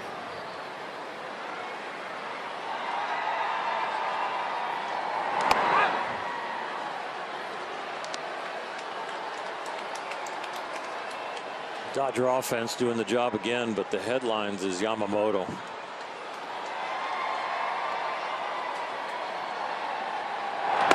It's kind of natural when he gets swings and misses on his curveball and his splitter, but that fastball right there, he got a swing and miss. That's the 8th swing and miss on his fastball tonight. And coming into this start, which is 7 other starts, he only had 17 swings and misses on the fastball. So the fastball has been electric and well located tonight.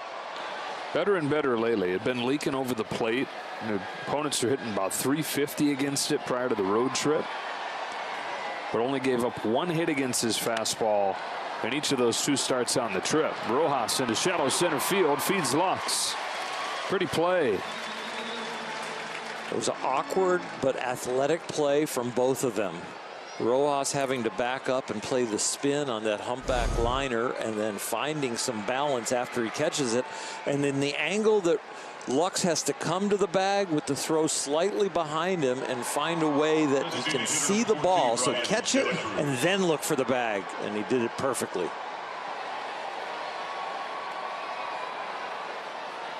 I don't know who they're gesturing over there to. Well, it's either Dino Ebel or Mookie Betts. That's the foursome that is out there working in the middle infield position all the time.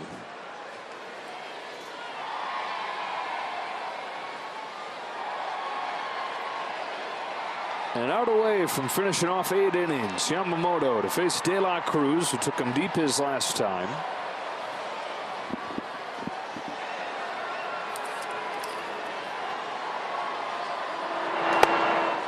Whistles in a fastball, strike 1.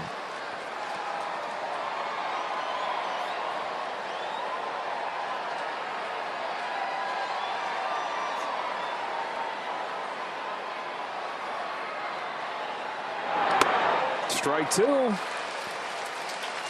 think that might have been the slider. Yep. Although it just kind of hung a little bit on him. But he didn't really need to bring that pitch along tonight, but definitely has thrown a few. That was his 3rd. Yeah, that's a few. Yeah, barely. I think by definition a few is 3. 3 to 5. 6 is many, or 7 becomes many. 2 is a couple. Oh, thank you. Few, small number of, yeah. Small number? 3 or 4. Yeah, okay. 1-2 from Yamamoto. When you're talking pitches, a few probably has a different number than when you're talking a million. Like, I got a few million. I got a few of this. You know, Ohtani only deferred 68 million. Is that a few? No, more than a few. That's many million. Got him with a fastball, and Yoshinobu Yamamoto with 8 innings as he walks off the field with a smile on his face.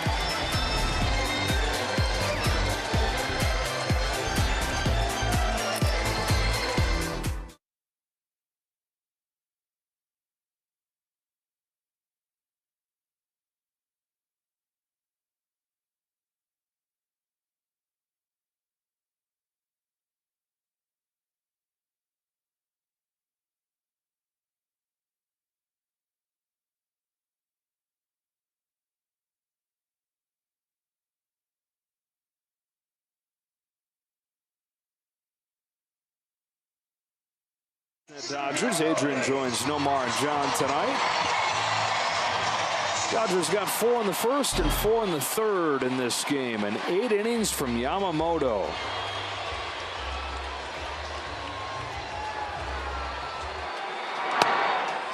Chris Taylor takes a strike from Tanner Scott.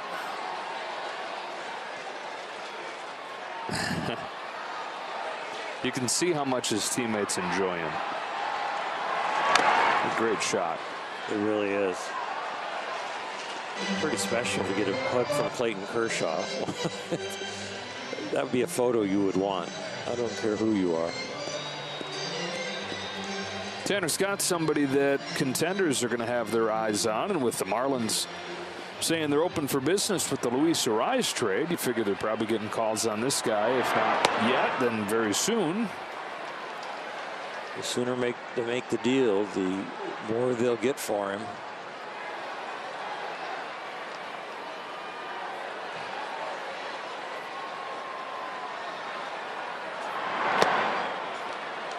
29 years old in his 8th big league season. Started off with the Orioles, came to the Marlins a couple years ago, and it's just the last 2 years that he has really emerged. Tough to hit. His 2-2 to Taylor is inside, ball 3. 98 from the left. That'll play. A little different than Ryan Yarbrough. Yeah. Ryan, sometimes at the big league level, you would say can't break a pane of glass, but he sure can pitch. Today on the pregame show, Ryan was the guest, and Nomar said that he was his favorite pitcher. And after the comment, Ryan had to take a moment before he answered the question and say, first of all, I got to stop and say that is a huge compliment and thank you, Nomar. Yarbrough gives hope to everybody out there playing baseball. No matter how hard you're throwing, you don't have to be somebody who lights up the radar gun. He helps every scout that is trying to say, this kid can pitch. I know that the readings say that, you know, it's below hitting speed or it's a breaking ball, but it doesn't have enough spin. But let me just tell you, this kid can pitch. Change speeds, locate, any pitch, any count. Taylor down on strikes for the 2nd time off of the bench today. You can be a mystery to hitters without always outstuffing them. You can just pitch and change speeds and locations and movements and shapes and sizes. Andy Pages.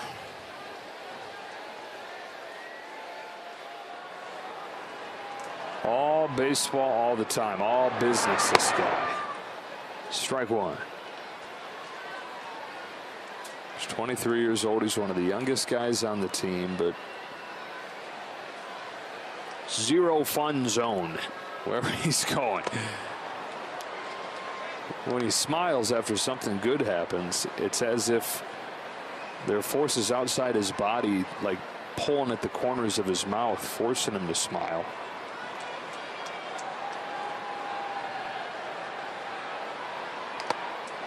Down quickly here. 2 away in the 8th.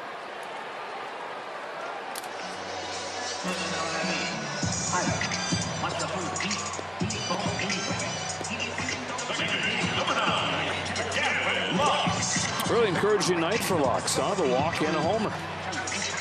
Yep, it really is, and especially after the work that he put in pregame and then to see the results. That'll be some more work on that tomorrow, I'm sure. Probably will end up being in the cage with a 12-10 start tomorrow. I don't think the Dodgers will hit on the field. And Dino might even give the infielders a day off or make it optional as far as coming out to take the routine ground balls and the drills that they do. It's a serious work day today for the whole team. You had the high velocity hitting. There was, as always, the infield work. Their pitchers fielding practice. Dave Roberts joked it was not because Walker dropped the ball last night. It was already planned.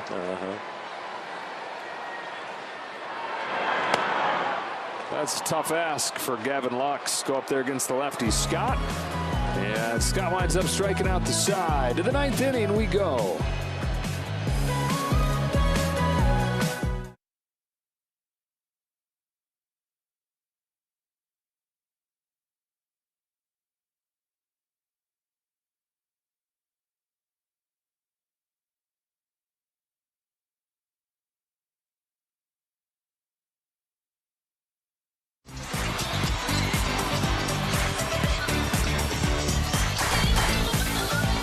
Plays of the game are brought to you by your Southern California Volkswagen dealers. Yoshinobu Yamamoto goes 8 innings. He is yet to go into the 7th in his major league career. He breezes right on by that and goes 8 full innings, continuing this remarkable stretch.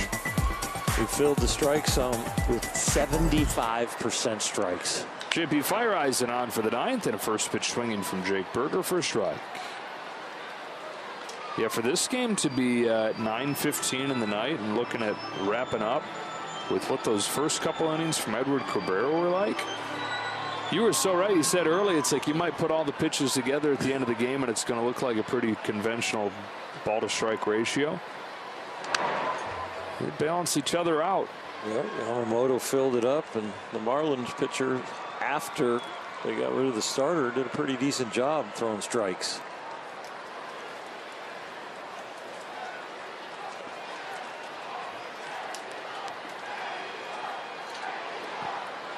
Oh, 2 to Berger.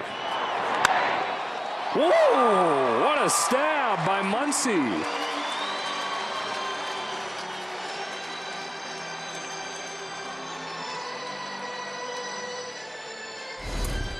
In Eric Carroll style, do it once. Little chop step to get a good read on it, create an angle, and keep it in the leather. Thing was blistered down there at 113 miles per hour. Check your leather. It might have ripped it a little bit. He's still smiling about it, but pretty good night. Grand slam, make that play. Both sides of the ball. Josh Bell, 2-0. So again, noon start time tomorrow. Gavin Stone for LA. Ryan Weathers, one-time Padres prospect, goes for the Marlins. Dodgers will be looking for a 7th consecutive win, 14th in 16. They and the Phillies are just lapping the field at this point. Phillies tonight got their 18th win in their last 21 games. 2-2 on Bell. Bryce Harper's been on a mission.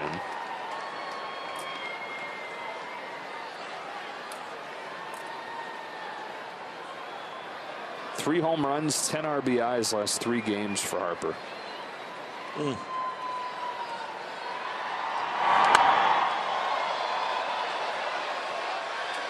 Ohtani came in with the home run streak.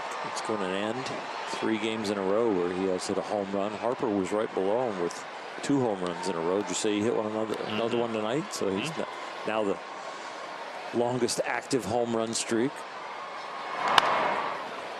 Roller, Lux, 2 gone in the 9th. The Marlins about to drop to 10-28.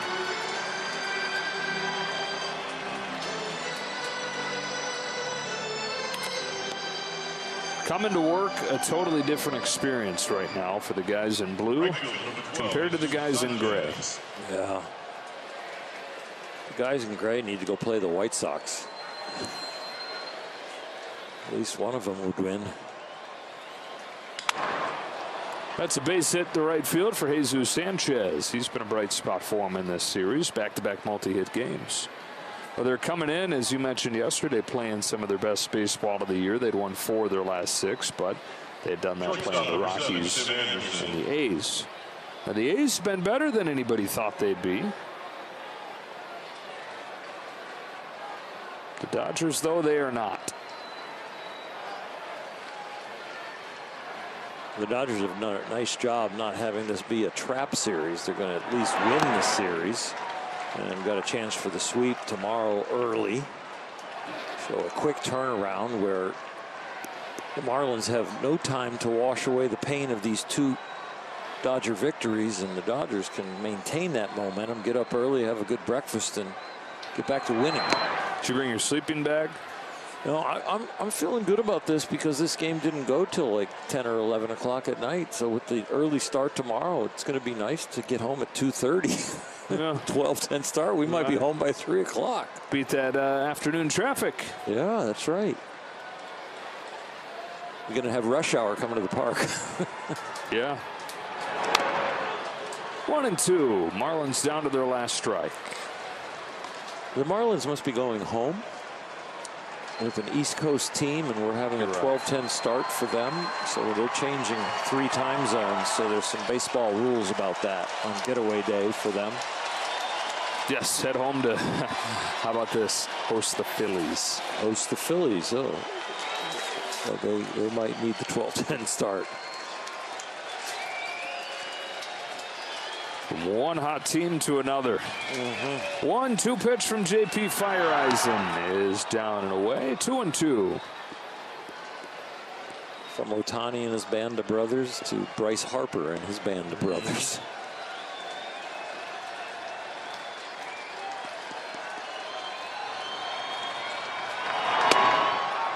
Strike 3, ball game. A 4-run first and a 4-run third. 8 innings from Yoshinobu Yamamoto, and the Dodgers get their 6th consecutive win. After the 3rd inning, probably the results were not in doubt, and now the Dodgers have won 6 in a row, and they tie a season high with that. 6 in a row, 14 of the last 16, and they are season best 12 games above 500 at 25 and 13. Laurel Hershiser, Kirsten Watson, and the rest of our crew. Joe Davis saying so long from Dodger Stadium. Access Sportsnet Dodgers will begin after this break, and we'll be back with you tomorrow morning. Sleep fast. Talk to you tomorrow.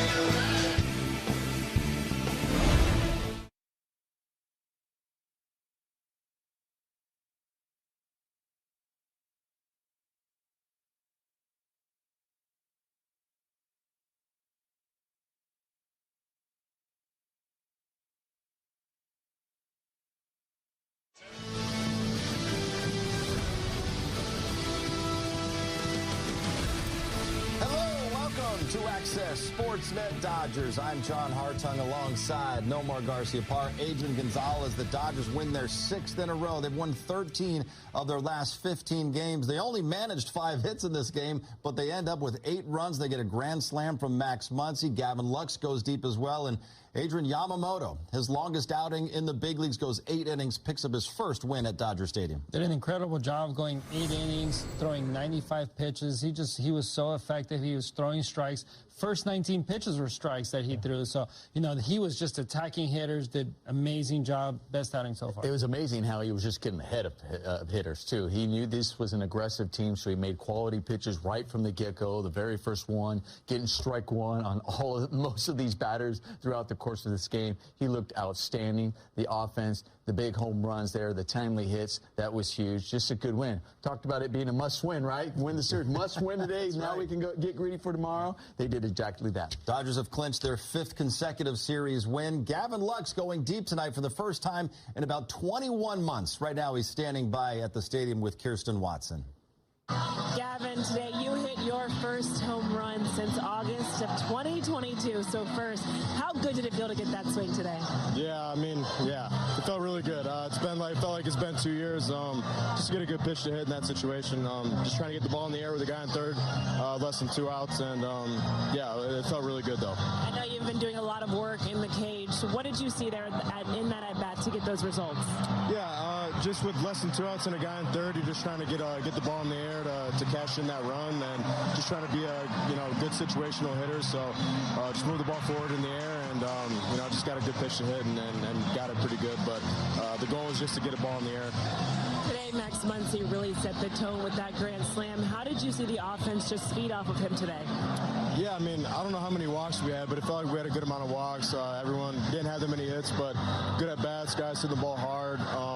But yeah, Muncy's been on a roll. That's 4 home runs in the last 3 games, whatever it is. So he looks great, and after they score 1, come back, score 4 right there. That's a big momentum boost. Yoshinobu Yamamoto, how impressive has he continued to be on the mound? Man, it seems like every start he just keeps getting better and better. And Will sets up, and Yoshi throws it right where he set up every single time. He's got great stuff, amazing command, and I think he's just going to keep getting better and better the more comfortable he gets. So he's been really fun to play defense behind. All right, well, Gavin, you guys have already won the series. You've got one more early tomorrow to get the sweep, but congratulations on the win today. Thanks, appreciate it. Thank you. All right, thanks, Kirsten. Yeah, Yoshi Yamamoto in Japan, he had this reputation, Nomar, as being a bit of a control freak, and we saw that pinpoint command from him tonight. It allowed him to be efficient, pitch deep into this game. He got through 8. Yeah, we even heard all Hershiser talking on the broadcast, the difference between control and command. Control throwing strikes, command being able to throw the ball in the area of the strike zone that you want, and he was doing exactly that, using all 4 quadrants of the strike zone, and then he was mixing up his pitches excellent. He was pitching to contact as well, inducing weak contact, especially with an aggressive team. I mean, he was incredible today. Not only just looked great, efficient as well. He had incredible control of the fastball, up in the zone when he wanted, down and away when he needed that. The split was always in the edge or just running off the edge. And the breaking pitches were sharp today. So I mean, he had all his pitches working today. And he was able to just attack the hitters and say, like, hey, listen, I'm going to give up 2 solo homers. That's okay because I'm throwing strikes. Yep. But at the end of the day, I'm just going to go right through this lineup and I'm going to do my thing. And he sure did. Looking great. Let's get right to the highlights. Dodgers' second game of the series against the Miami Marlins with Yoshinobu Yamamoto. And, yeah, he was throwing so many strikes early on. First pitch, though, Nomar, Jazz Chisholm puts Miami on the board. We said these guys are aggressive, and even Oro before the game was talking about pitching backwards, which meaning instead of trying to get ahead with the fastball to set up your breaking ball, go with the breaking ball and then come out and try to finish him with the fastball because these guys are ready.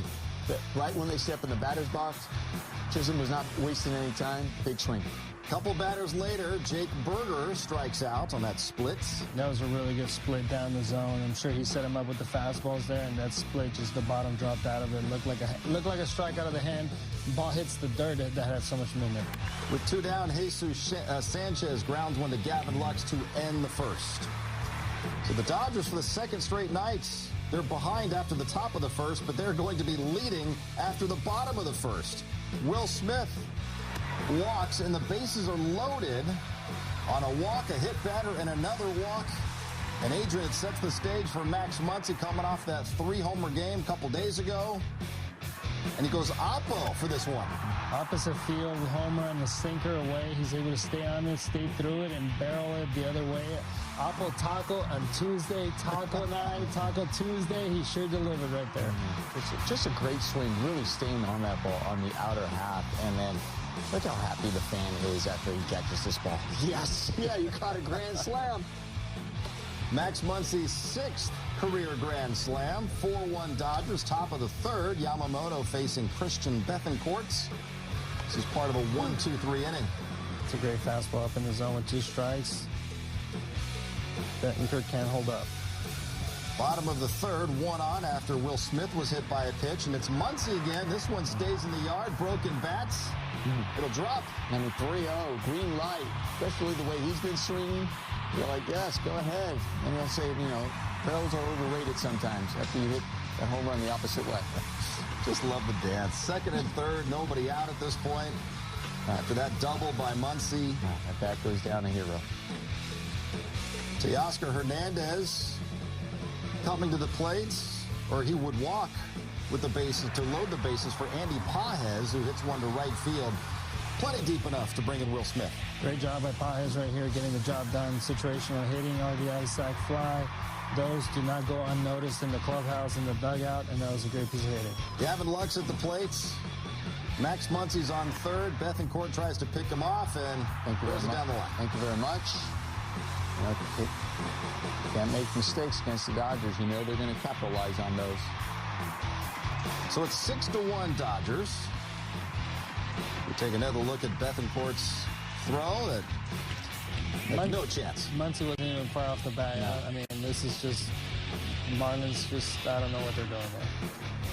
Here's Gavin Lux, Nomar, going deep for the first time since August of 2022. You know, it goes back to that situation of hitting by Pages. You know, and you heard Gavin Lux afterwards saying, listen, I had a man on third, less than 2 outs, and I'm just trying to get a ball that I can get in the air to knock him in, right? And he puts on a great swing, gets a pitch, and hits it out of the ballpark. That's why situational hitting is so important, because it can help the next guy behind you, and that's exactly what Gavin Lux did. I always talk about situational hitting. You look for the minimum, and sometimes you get the maximum, right? He's looking for the sac fly. He gets the home run. That's exactly what happened there. Top of the fourth, Yamamoto gets Berger. The first out. Hits him again with that split. Just drops off the table. Runner on second for Tim Anderson. Skies one to James Outman to win the inning. Yeah, I love the fans in the background doing the wave there. They're having fun. I love it. Top of the fifth, it's Nick Gordon at the plate. Grounds one to Lux. That's routine. Weak contact. Weak contact, and just the late movement on his pitches today. More weak contact. Max Muncy handles that one. The other part, too, is it keeps the defense active, which makes them make all the plays behind the pitcher. Top of the sixth, we're about to see the first time this year that Yamamoto's allowed a home run on the splitter. It happens. Makes it 8-2. Once again, Yamamoto's like, listen, I'm pounding the zone. I'm not going to get free passes here. Later in the inning, Josh Bell lines one, left center. Look out. Southern makes the sliding catch. Avoiding Chris Taylor. Seventh inning now. It's Yamamoto still out there facing Sanchez. 95, top of the zone. Adrian, that's that perfectly placed fastball you were talking about. It sure is, and here comes that split. Just right on the edge there, weak contact, right at Chris Taylor. So he's through 7 for the first time in his big league career. Why not go for 8 innings? Got 1 on, 1 out. Jazz Chisholm at the plate. It's one. This is a nice play by Miguel Rojas. This is a great play. Just kind of leading Gavin Lux to the bag. Gavin Lux also does an excellent job staying with it, catching it first, and then tagging the base rather than worried about the base first. And then Yamamoto ends his night on a strikeout with the heater. Getting De La Cruz. Love the excitement. Love the fire right there. Dodgers win it by the final of 8-2. They're now 25-13, and Yamamoto picks up his 4th win, his first at Dodger Stadium, going 8 innings, allowing 2 runs, 5 strikeouts. Max Muncy 2 for 4 with that double and a grand slam. Gavin Lux 1 for 3 with his first home run of the season. Here's a look at the upcoming schedule. It's an early one tomorrow for the final game of the series and the homestand with first pitch at noon. Thursday's an off day before the Dodgers hit the road. They'll play 2 division rivals. First, it's the Padres.